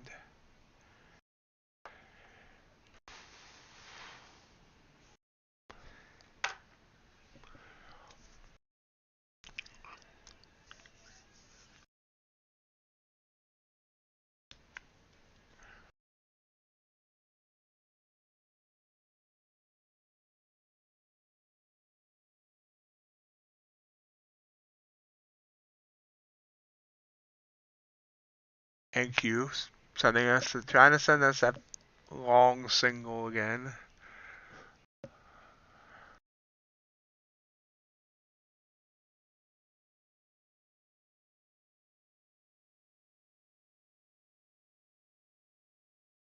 That's an interesting play here because it did come up, pull back, and now looking like it wants to go. If it was stocks, let's say it was a 2-bar pullback and to get in. I just don't know here. It's still below that 82, that recent high. It's going now. Oh no, it's not. Pulling back. I'm confused.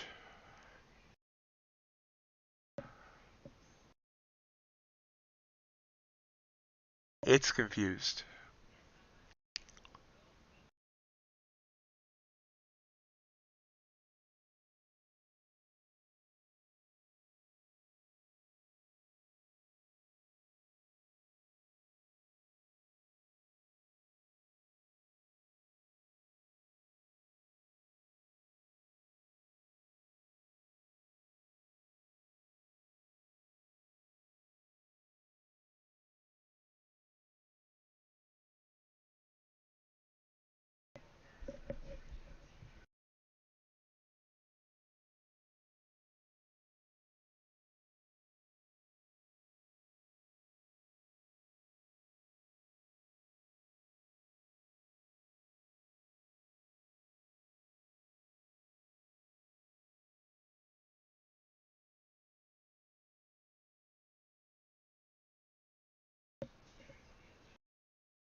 Went back to red.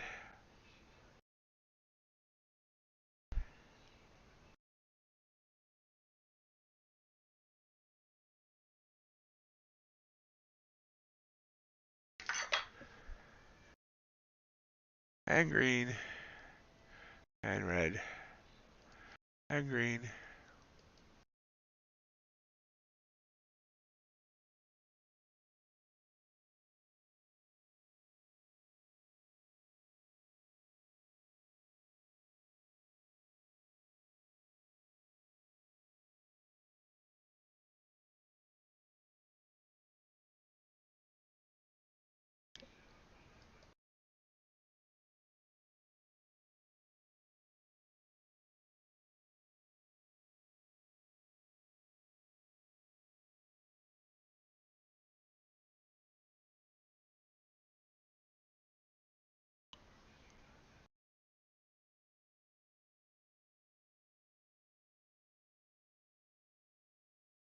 As I sit here and check my email, because even I'm bored out of my mind. Oh, pulling back now, so we're not going up.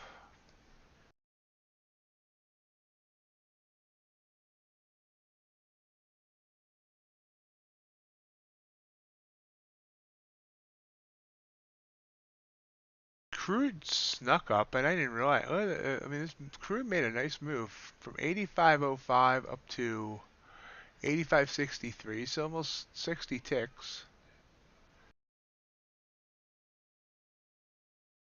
And it did that over the last hour.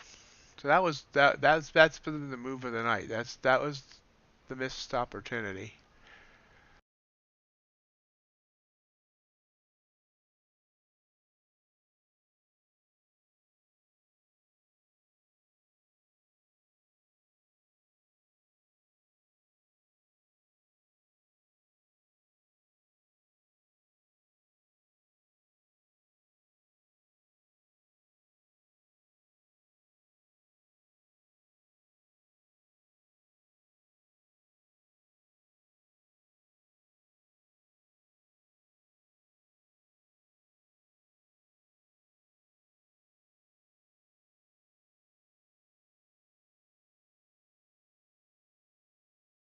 Bounced off the SMA, trying to come back up. So you see, it's kind of making new highs here.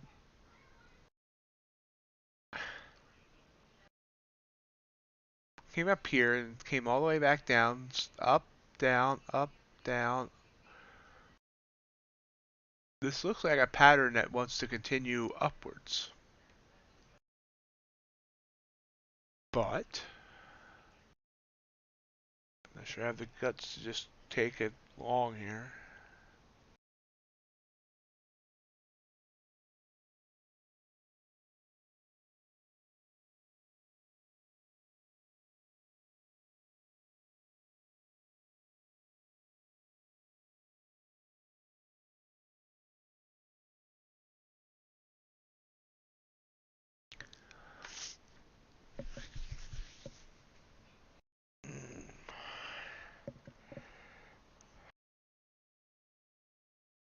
And here we come again. Here it comes again.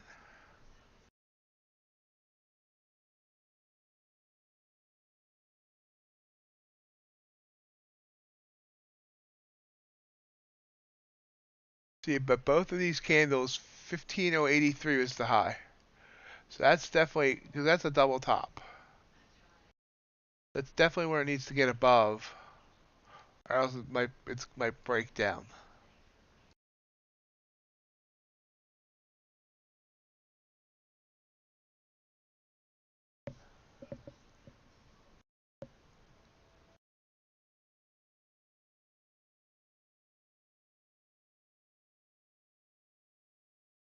And that might be the breakdown. That's 6 points. That's a pretty big candle compared to what we've been seeing. Russell's sending a short signal. ES sending a short signal. And this might be our pullback here. This is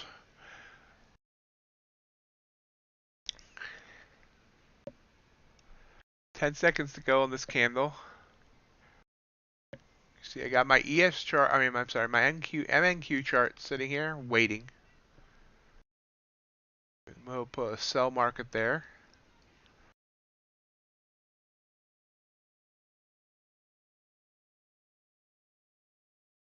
There's the signal. There goes the chart.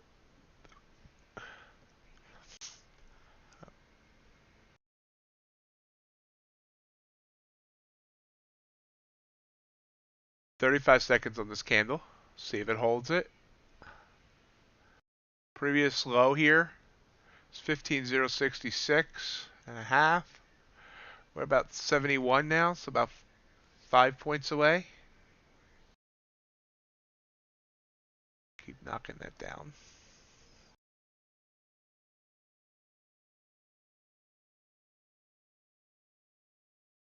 The danger here is this could bounce again off this Bollinger Band.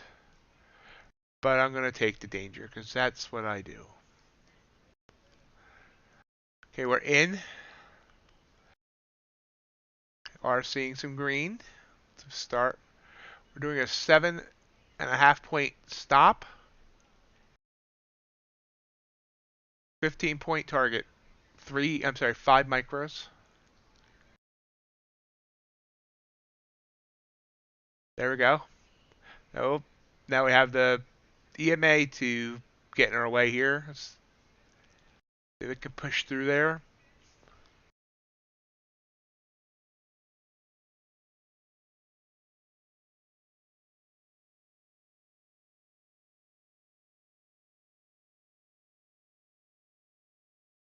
Struggling there. through. And continue down. Our profit target is 15,052. We're 5 away. My stops have moved to break even. Great momentum. Pushing down. We do see that the RSI has gotten outside of the Bollinger Band. This is pullback candle. Get back inside the band. Still 30 seconds to go on this pullback candle. Let's see if it continues down once it's back inside the band, or even the band doesn't matter. Stalling here.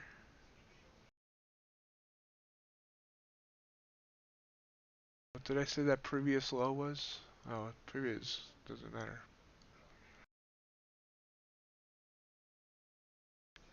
Part of me wants to take the profit here, part of me just wants to let it ride.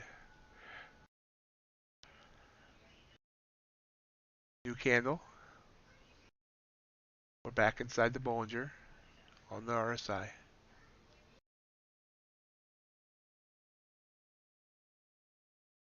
This could be a reversal candle. We'll see if this has any more oomph down.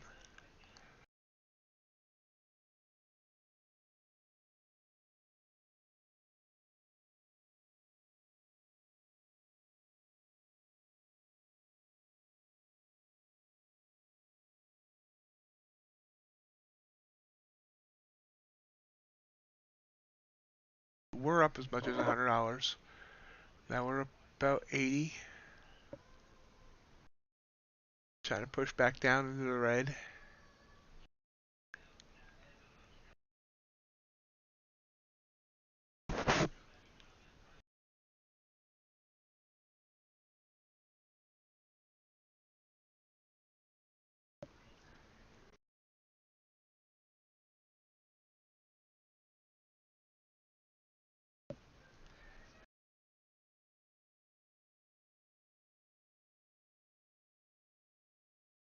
Okay, continuing to try and move down. There we go.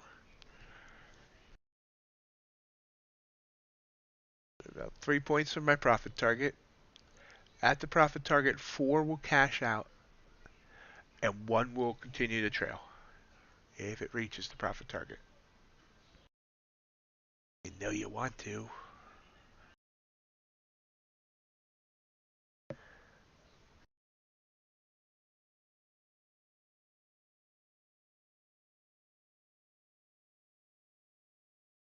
Long wick bigger than the body is a bad sign though.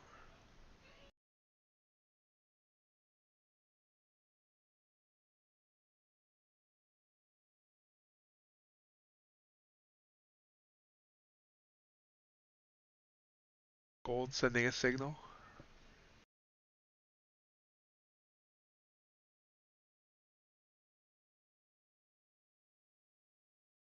Like we might be consolidating here a bit.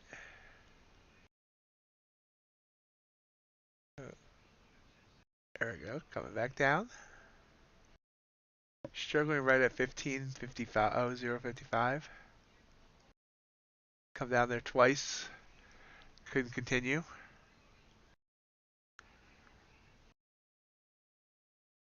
Which is, of course, 3 points from my profit target.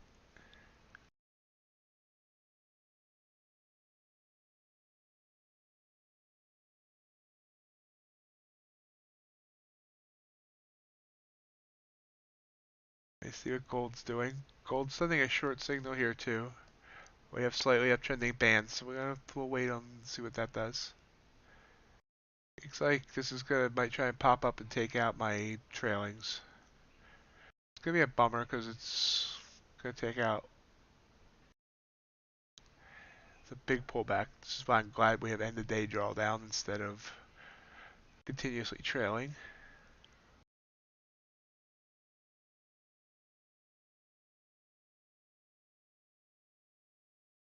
Yeah, looks like we're gonna only get, let's see if it bounces.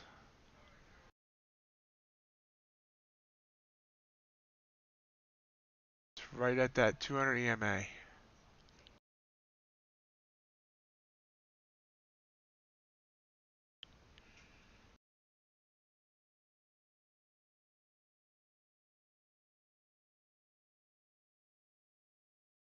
Give me red.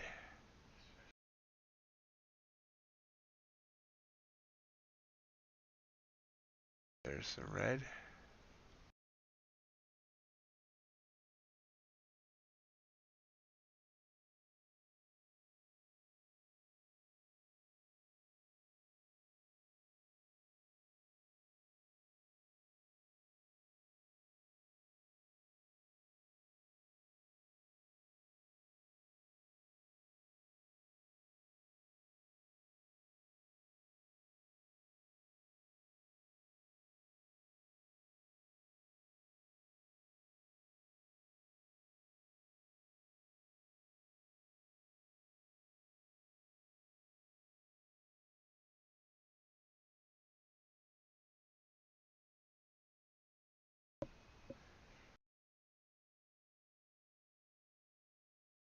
Okay, came up, nailed my trailing stop. So that ended up being a bummer.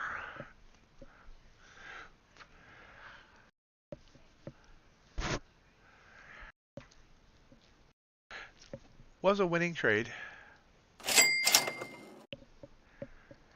Ooh, silver's giving me one of my special signals. But I'm not touching that. That's been ranging. So what did I get out of that trade? I only got $20, no, $19.50. I was up over 100. That hurts. That almost feels like a loss.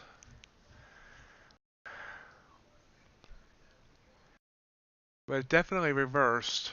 Now, so here's the question.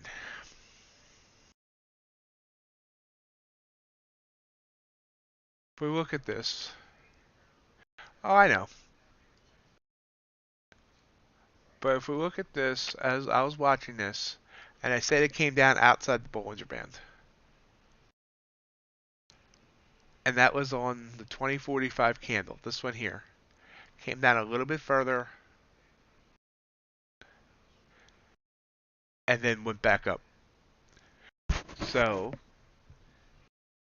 looks like next time that this occurs, instead of trying to get more out of it, I should exit.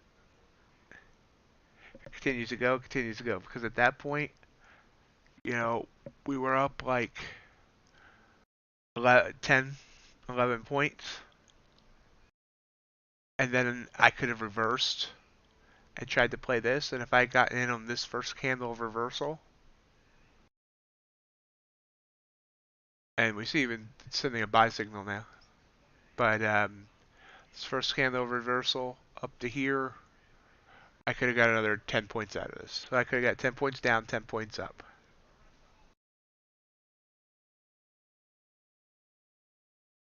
So next time, that was a learning trade for me. Still learning about this indicator and how to use it. And that looks like it was an excellent warning to get out. Now it could very well bounce off this SMA line. And the other, that's the other thing. If I got in on this candle, it's back about. If I wasn't using a trailing stop, I'll be down 3 points now. It'd be interesting to see if this, bounces and continues down. I have been wondering about those trailing stops because it seems like they nail me more often than not, and then the move goes the entire way. So I've considered moving my trailings to just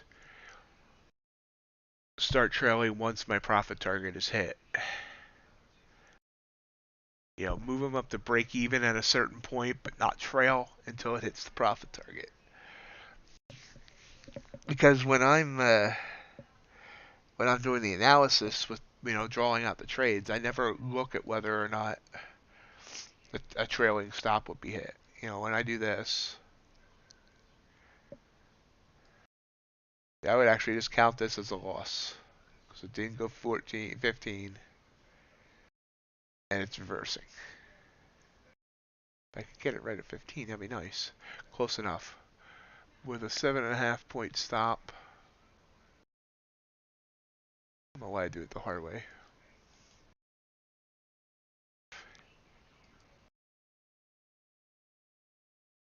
So, you know, when I do the analysis, I count this as a loss. Even though the trailing stop made it a win, if it stops me out, I'll consider it a loss. So we'll watch. It looks like that is going to go to eventually go. So in this case, it worked.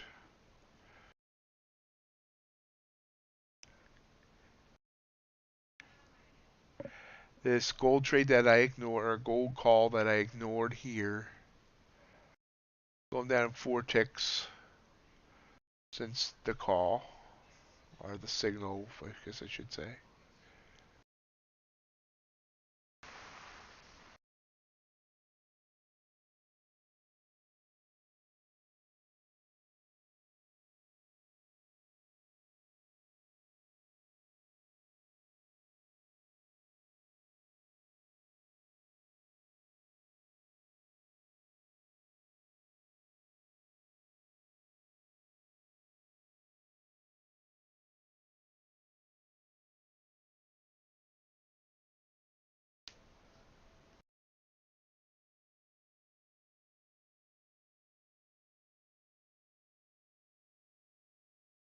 Then let's look for our next trade.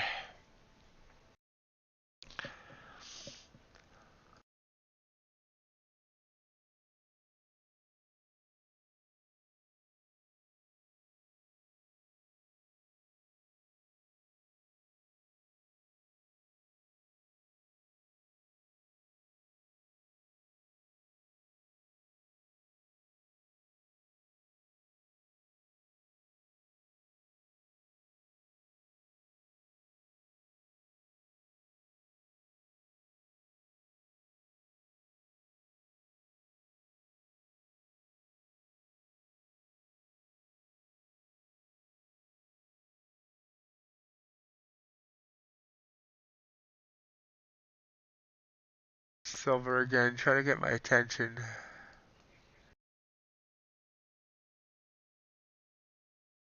It's an ugly looking chart. I'm not gonna trade it, but let's look at it. It's butting up against the band, but it's above the Bollinger. Bollinger's kind of riding up with it, so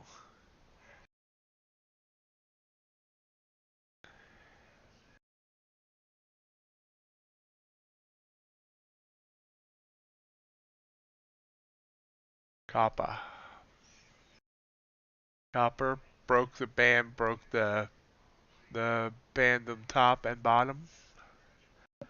See if it reverses. There's not a lot of volume on copper now.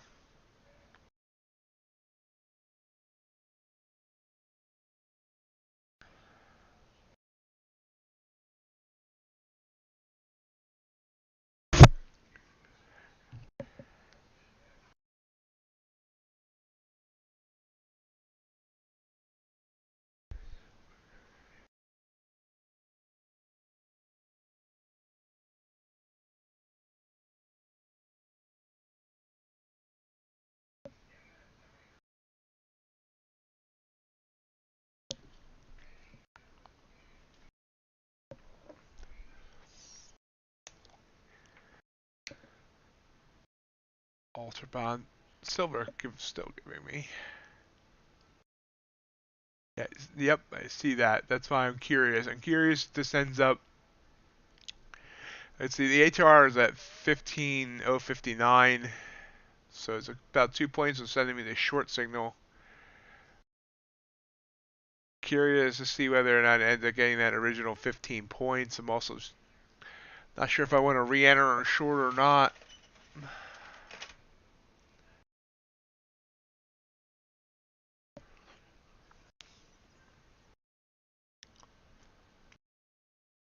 Go with a buy signal, so that short signal would have only given us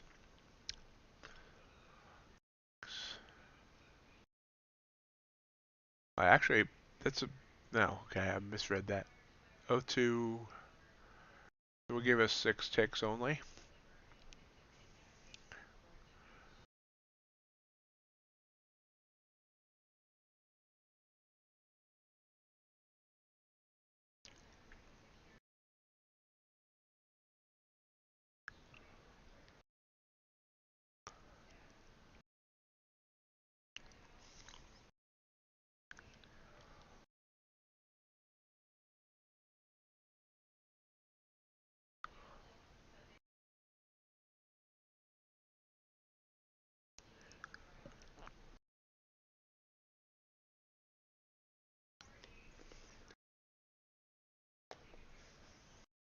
That gold signal there on the long, it's going up 5 ticks on the next candle. Things are definitely trading very tight tonight. I have noticed the last couple weeks that Wednesday nights have less volume or it's less movement, it appears, than Monday nights. It's the 2 nights I stream.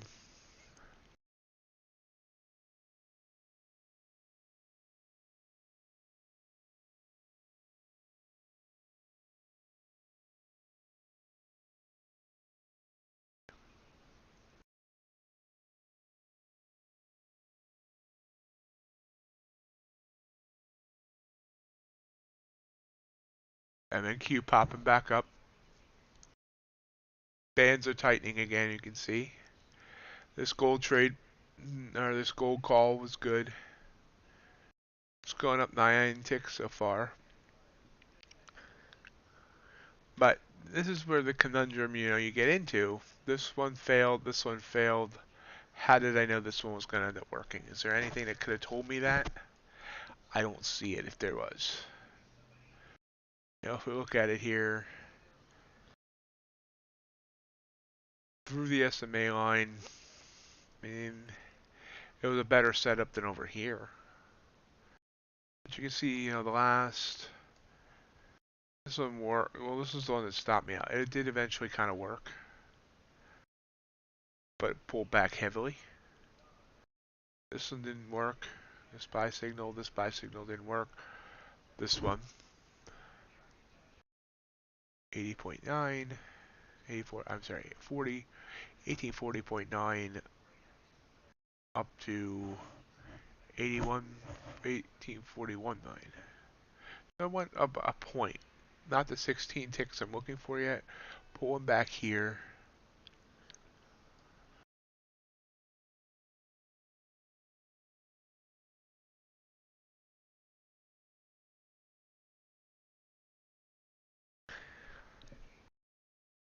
Now, one interesting thought,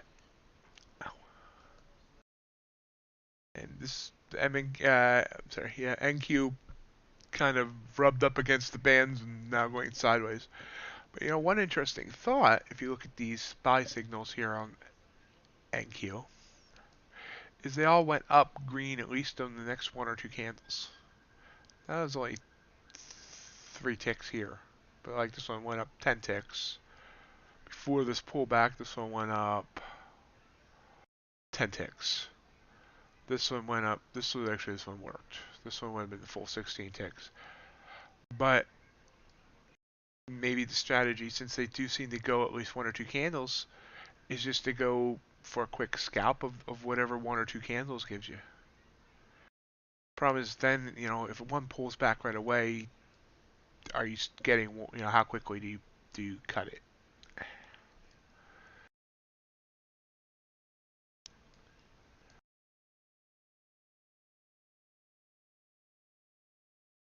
Silver is now definitely into the Bollinger Bands. And this does look like a pullback candle. But we'll see what it does. Not a lot of volume on silver. Seeing just how it plays off this new setup I'm trying. UltraBond. Buy signal. Nasdaq curled down a little bit. Came back up. So let's see. Hasn't stopped me out yet on that move down. Obviously, the trailing stop was the best idea. Our second best idea. Best idea would be to get out when it pierced the band and got below the Bollinger, and we would be in profit now. Hindsight is 2020, as they say. Short signal here on crude. That's looking interesting. Well, that's well within the Bollinger Band. Oh, yeah, look at this. I'm tempted to play the reversal. We are underneath the band. I'm not going to play it. Well, let's watch it. You see the purple line well underneath the green line. Make sure I have the right parameters on this. Make sure it's 2.5. It is. So, if I'm right, this is going to reverse.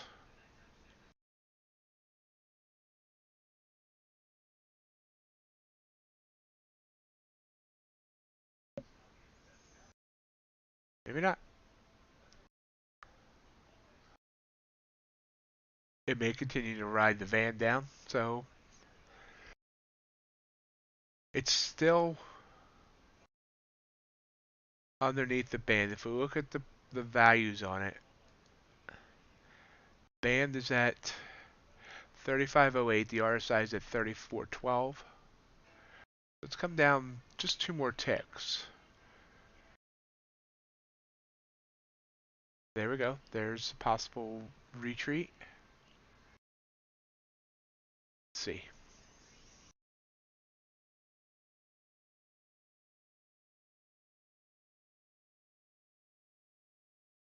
New candle forming here now. We are back inside the band, so now you don't know. They didn't really go anywhere, and this can get. There's no reason for it not to continue back down. We're back inside that band, and it looks like it is continuing down. So I should have took the signal, or took this right here maybe. We'll see where it goes. Doesn't seem to be moving very high velocity at this point anyway. We'll check back on that. Remind me. Kappa, short signal. Nasdaq sideways.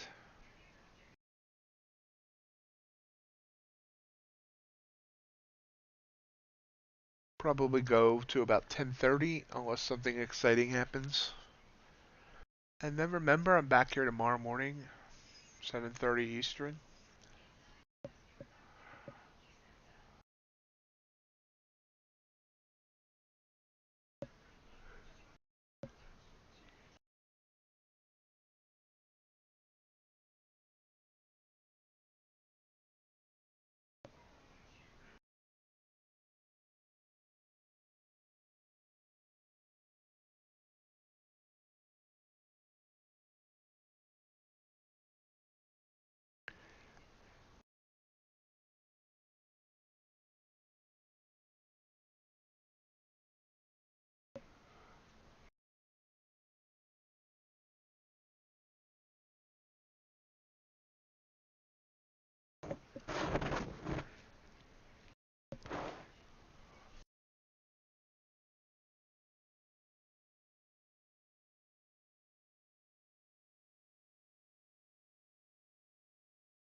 One loss on gold, one win on MNQ so far. Love to find one more good trade. But obviously, we can't force it.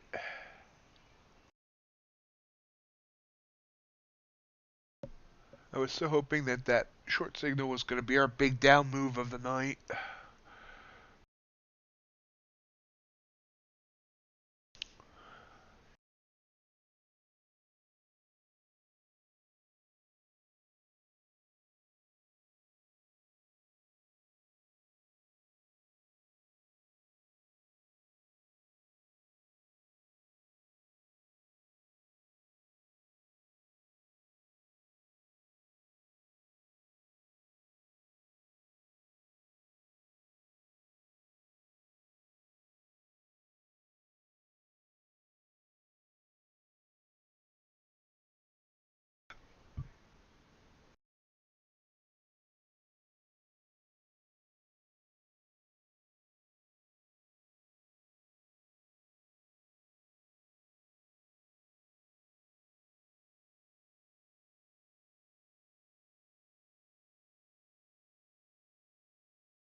Up, we're seeing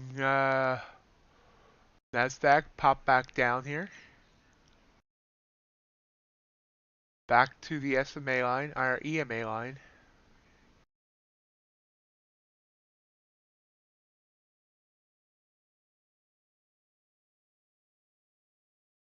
Low of that prior move ended up being 53.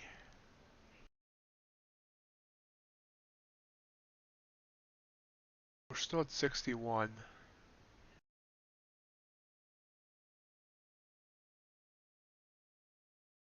There's the short signal again.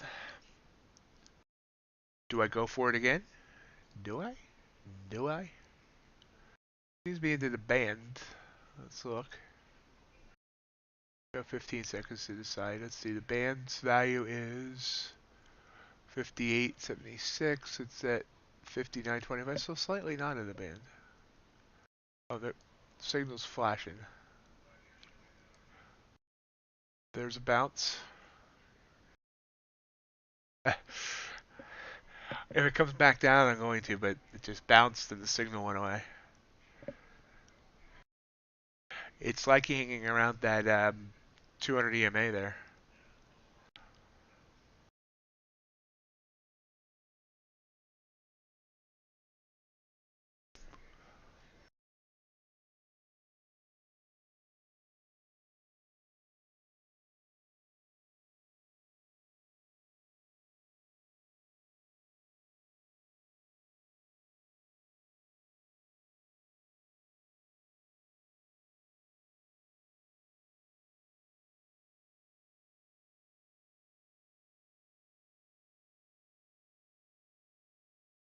And this is your once a stream reminder that MightyOxTrading has a Twitter now.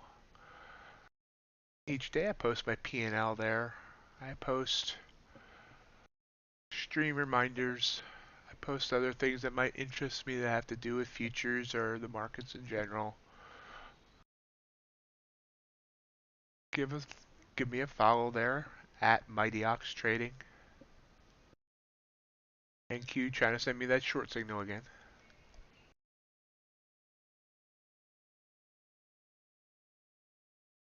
Seems like it wants to. And gold also sending a short. UltraBond sending a short. What's the other indices doing? Oh, they were already in technically in a short signal. They never went back to a long signal.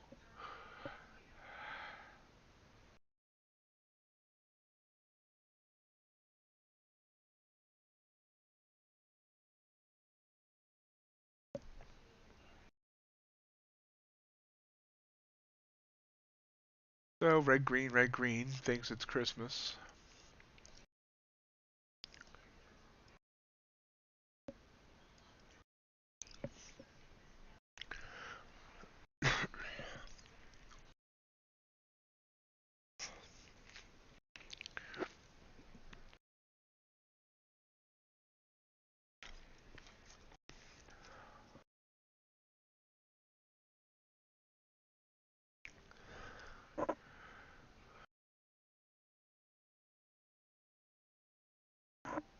Maybe this is the start of the big move down.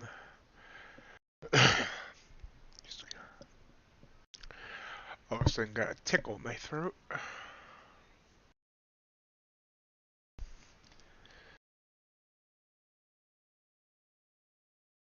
Crude. Oh, yeah, let's look back at that crude because we were going to take that short signal. It's good I didn't. It bounced after only 2 ticks. So once again, going outside the band and back in led to an up move.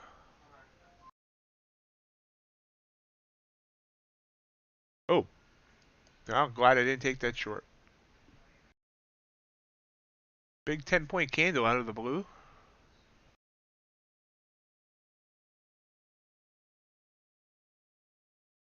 Just tickling the Bollinger Band there. Bollinger Band at the top there, it's 15.072. It's at 15.069. Pull back off the Bollinger. Where'd that come from all of a sudden? By the way, that now would have officially stopped me out of that trade. if I didn't have the trailing stop. So I want to say it's going to reverse. Big candles out of the blue usually end up reversing.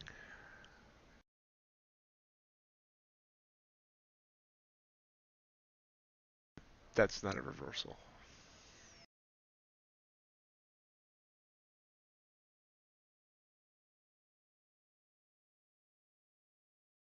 Definitely not a reversal. 8 points.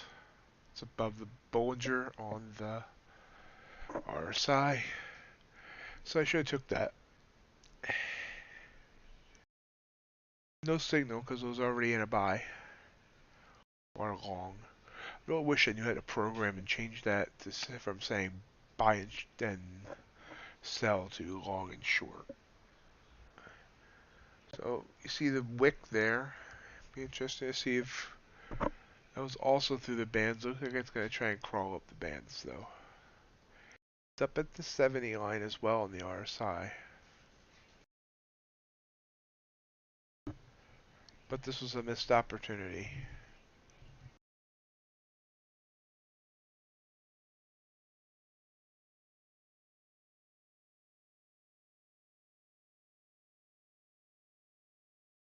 Just kind of a weird move out of the blue. Copper also popped up. It's only like 7 ticks, but still going. UltraBond doesn't care. Crude sent that buy signal, and it's going up 7 ticks. S&P made the same move. Now we're seeing a pullback. So well up into the third band here. Now we're seeing the pullback.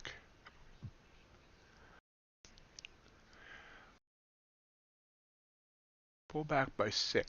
Let's see if it stays green or if it comes back.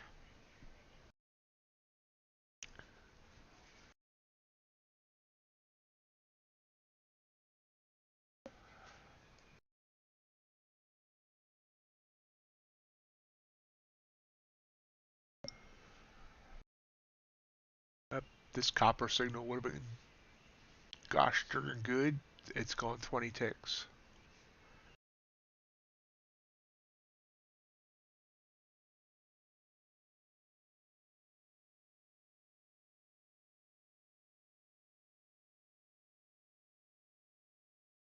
Copper's breached the 80 line though.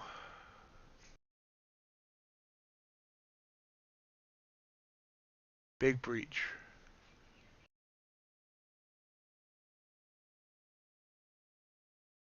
Let's get this chart out of here because I don't need that. Let's see. Look at copper go. See it breached the here. Pull back. Here's the pullback. Let's see if it pulls back like I expect. Remember, I'm still learning this new indicator. We'll see what it does. Came up 4 ticks on the open of this candle, is now pulled back 9 ticks from the top.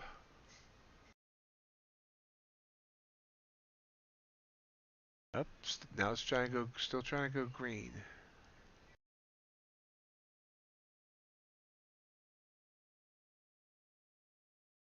It's above the 85. 85 almost always now analyze to go short.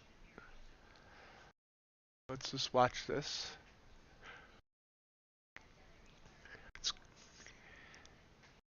Ooh, that went up high, up big, and then smacked down.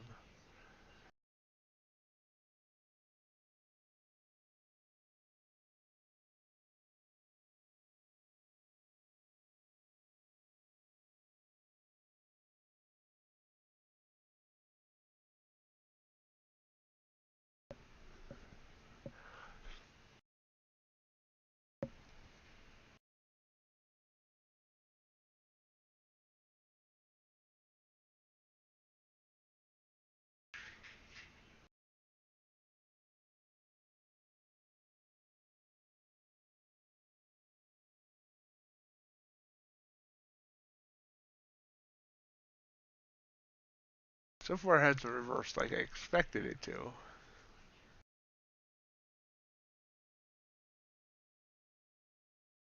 It's going up 8 ticks on this candle.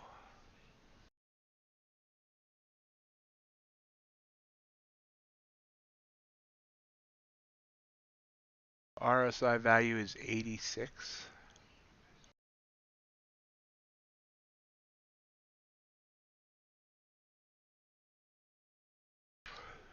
So obviously my guess here would have been wrong. Luckily I didn't try to play it. We'll come back. It's gonna reverse here at some point, or at least go sideways.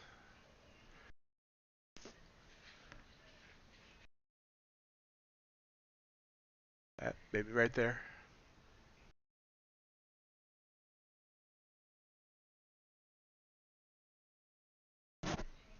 Uh,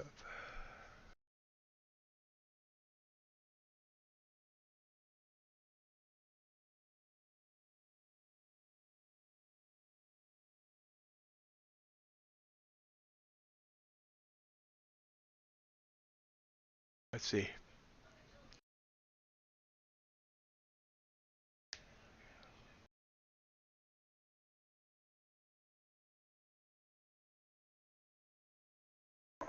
So it's definitely run out of oomph.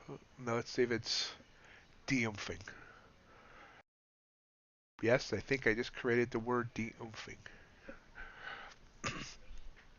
Trademark, MightyOxTrading, all rights reserved, 2022. De-oomping. Yep. Okay. So this was perfect. This is actually a perfect play. Instead of guessing where it was going to reverse, waiting for the first red candle to close red, getting on the next one. This is going down now 10 ticks, this, which is 125 bucks. So that's what I should have done. When I seen this candle close red, I should have went in and took this short. And just took whatever gave me on that candle, which was a closed down 9 ticks. So with slippage, so you would have got 7 ticks out of it. Alright. Works for me.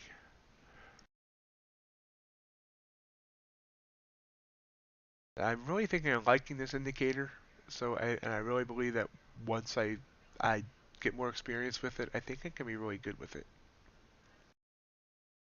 All right, here's another example of it here, even here on the 1 minute chart. You see where it broke the band here on this last red candle, and it popped up. It popped up by 10 ticks. Might have shown that earlier now that I think about it. If it is, I'm sorry about the rerun. Up, see, this is still going down. Or trying to. So let's go take a look at what everything else is doing. Yeah, it's still going down. Sideways now in the NASDAQ. Sideways kind of on gold. Looks like it's trying to curl back down. Sent a short signal here, immediately reversed. Seems like it's just trying to follow the curl of the SMA. Oh, look at that. Copper sending us a short signal. So that would have been a perfect entry for 25 down to 60 so far. So hate just trying to figure out number of ticks. 17? No. Either way, a little bit at least like 14 ticks. Oh, NASDAQ trying to get ahead of steam back, continue its move up.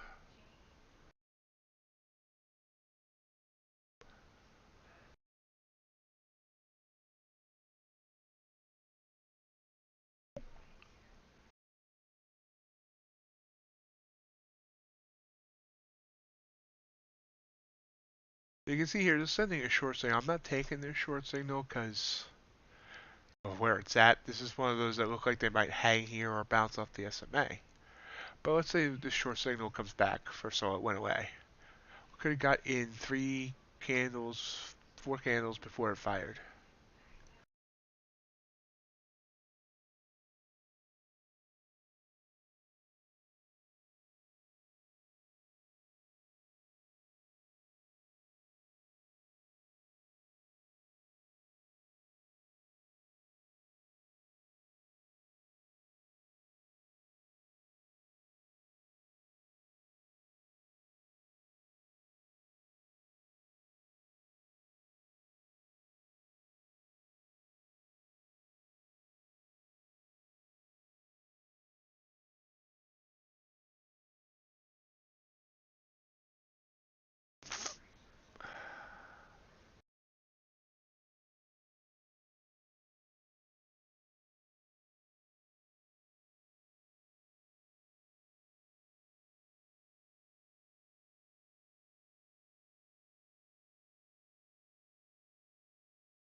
Signals on crude and copper. Copper's still trying to give us a buy signal like every candle right now. I'm sorry, a short signal. Crude kind of rainbowed, pulling back, but the SMA is uptrending.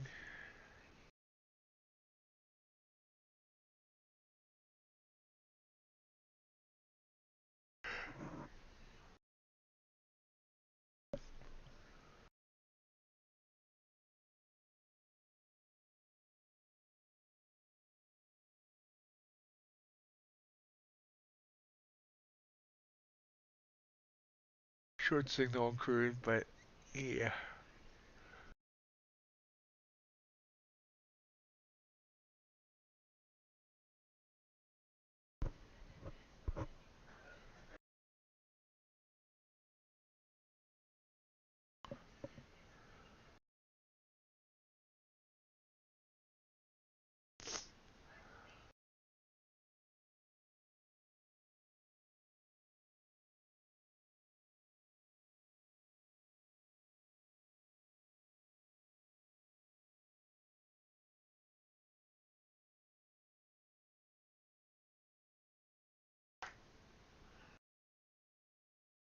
Copper. It's continuing to send a short signal every. But since this candle, where I said we could have got in based on that up there, it's gone 18 ticks. Hey, I can finally do the math.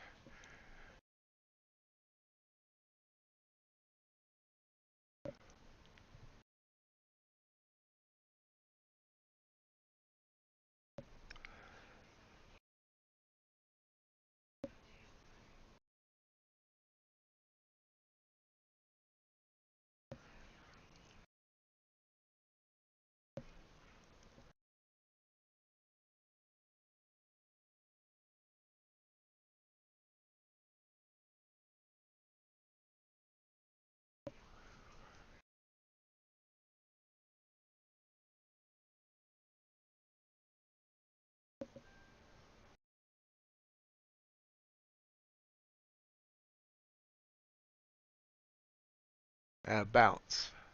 So it finally gives the short signal that stays there and it bounces. It's almost kind of funny.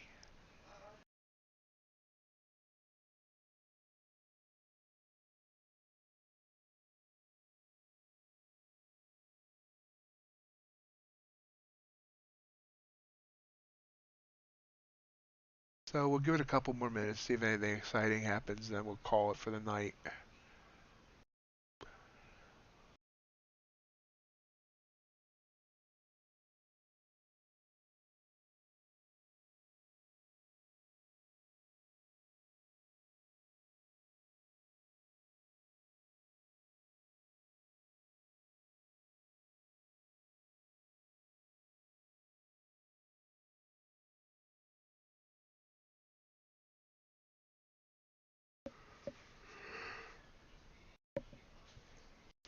Sorry, didn't mean to yawn in your ear.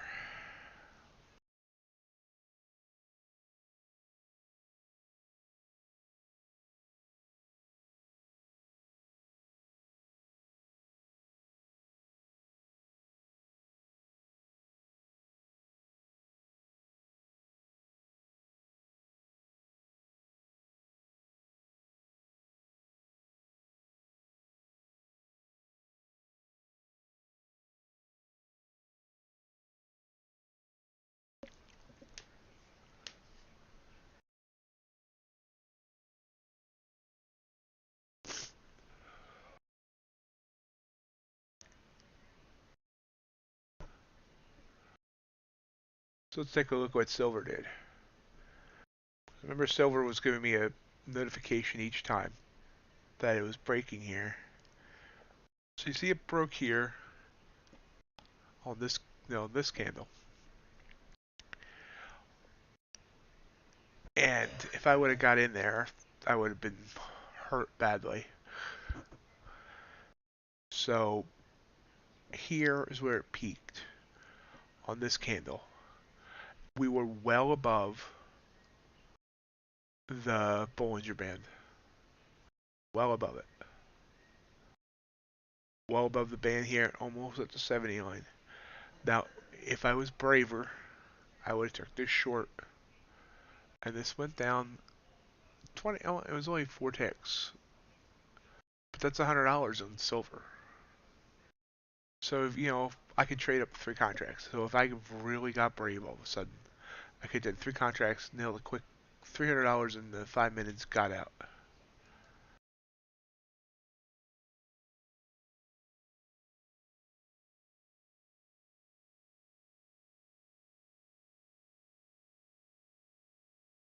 NASDAQ popping off the SMA line here, back up.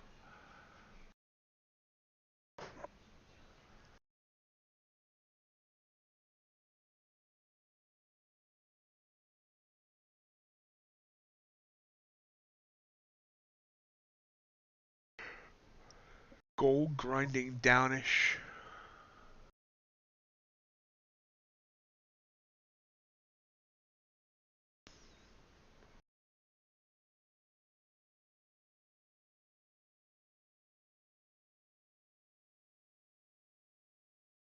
See how sneaky NASDAQ went up. That buy signal came in here at 15.070. It's up 20 points since then. But there was that big pullback before it went. Shouldn't say big. Relatively big for the price action we're seeing tonight.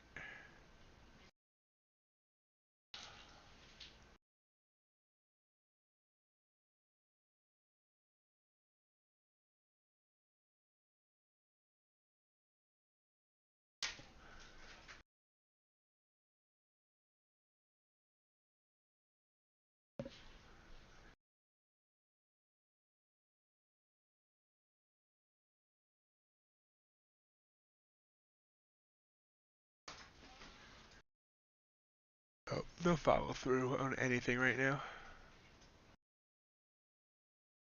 No, especially if you say follow through, there's no movement.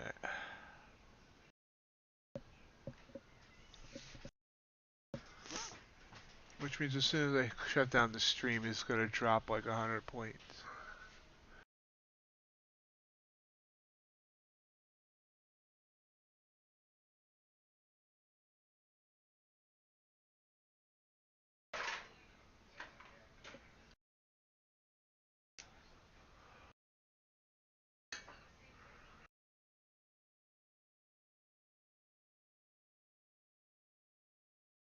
I remember, bright and early tomorrow morning at 7:30, make sure you bring the coffee.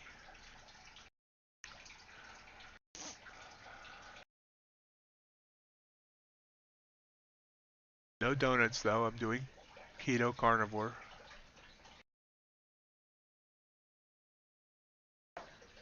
Oh, my cat is joining me. So if you see anything weird pop up on the computer, it means he's just stepped on the keyboard. Like that quick squeezing there of the whole NQ chart. There we go. I cannot see the screen right now because he's huge. Absolutely huge.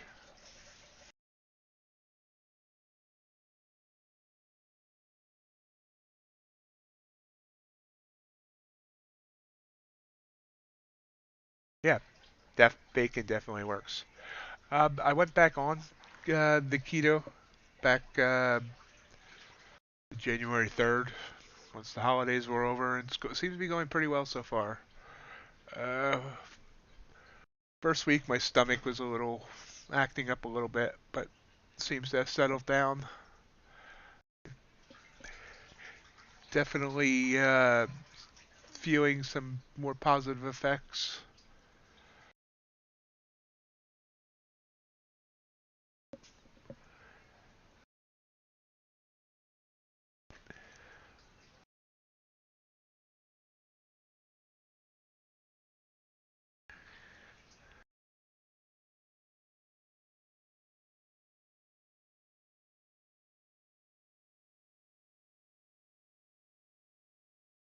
Now I just need to work on cutting down on the artificial sugar.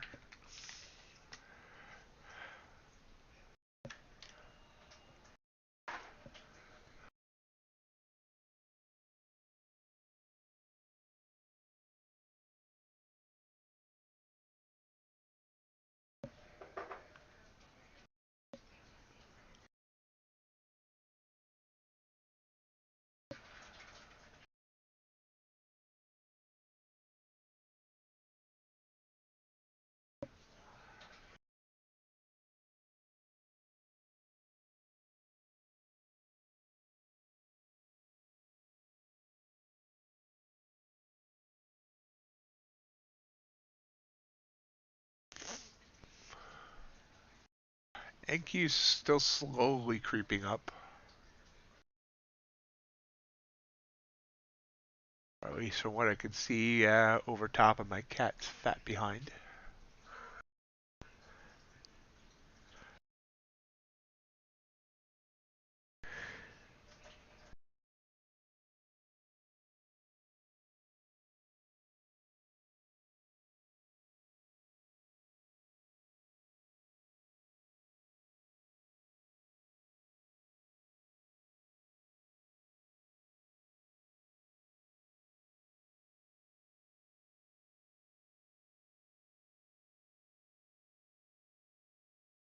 Boy, I could teach you to enter trades.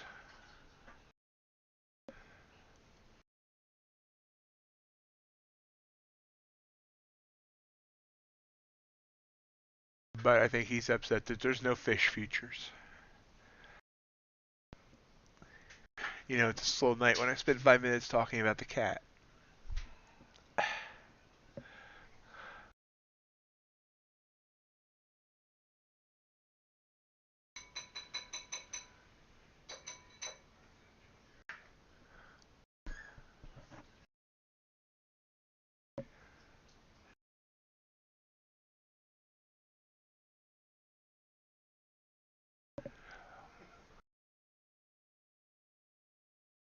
I would end his stream, but he's kind of like standing on top of the mouse.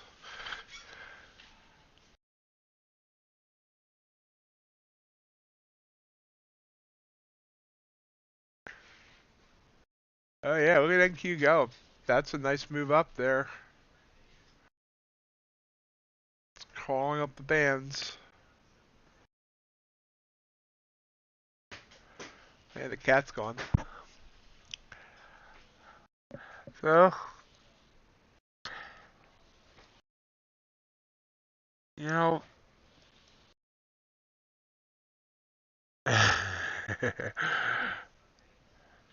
this is a nice move up. I probably should have grabbed on this candle. If I grabbed here at this entry at 15.073, this is going up about 25 points. 30 points. I do math well. But I mean, obviously, I'm trying to rely a little bit less on the signals, even though the signals work, but just because, you know, I do miss out on certain things, like that move. So, you know, that would have been a good move to grab right there. Obviously, it's still going.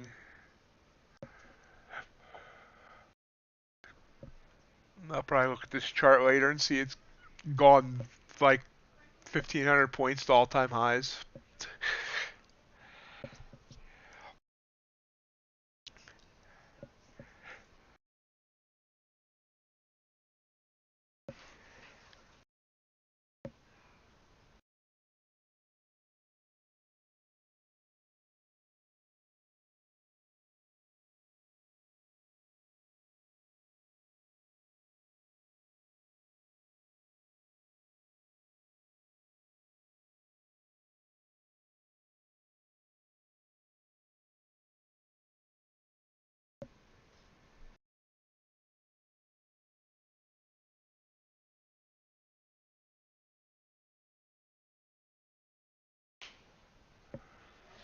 So we're back up over 15,100 after earlier touching below 15, 15, bleh, going below 15,000.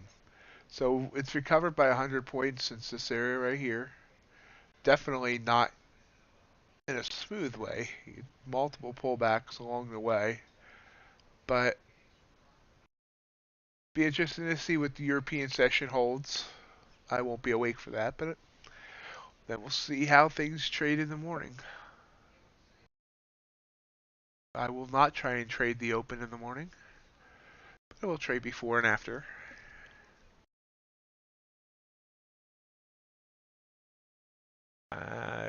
Oh, and we also we have news hitting at 8:30 tomorrow, 8:30 Eastern tomorrow morning.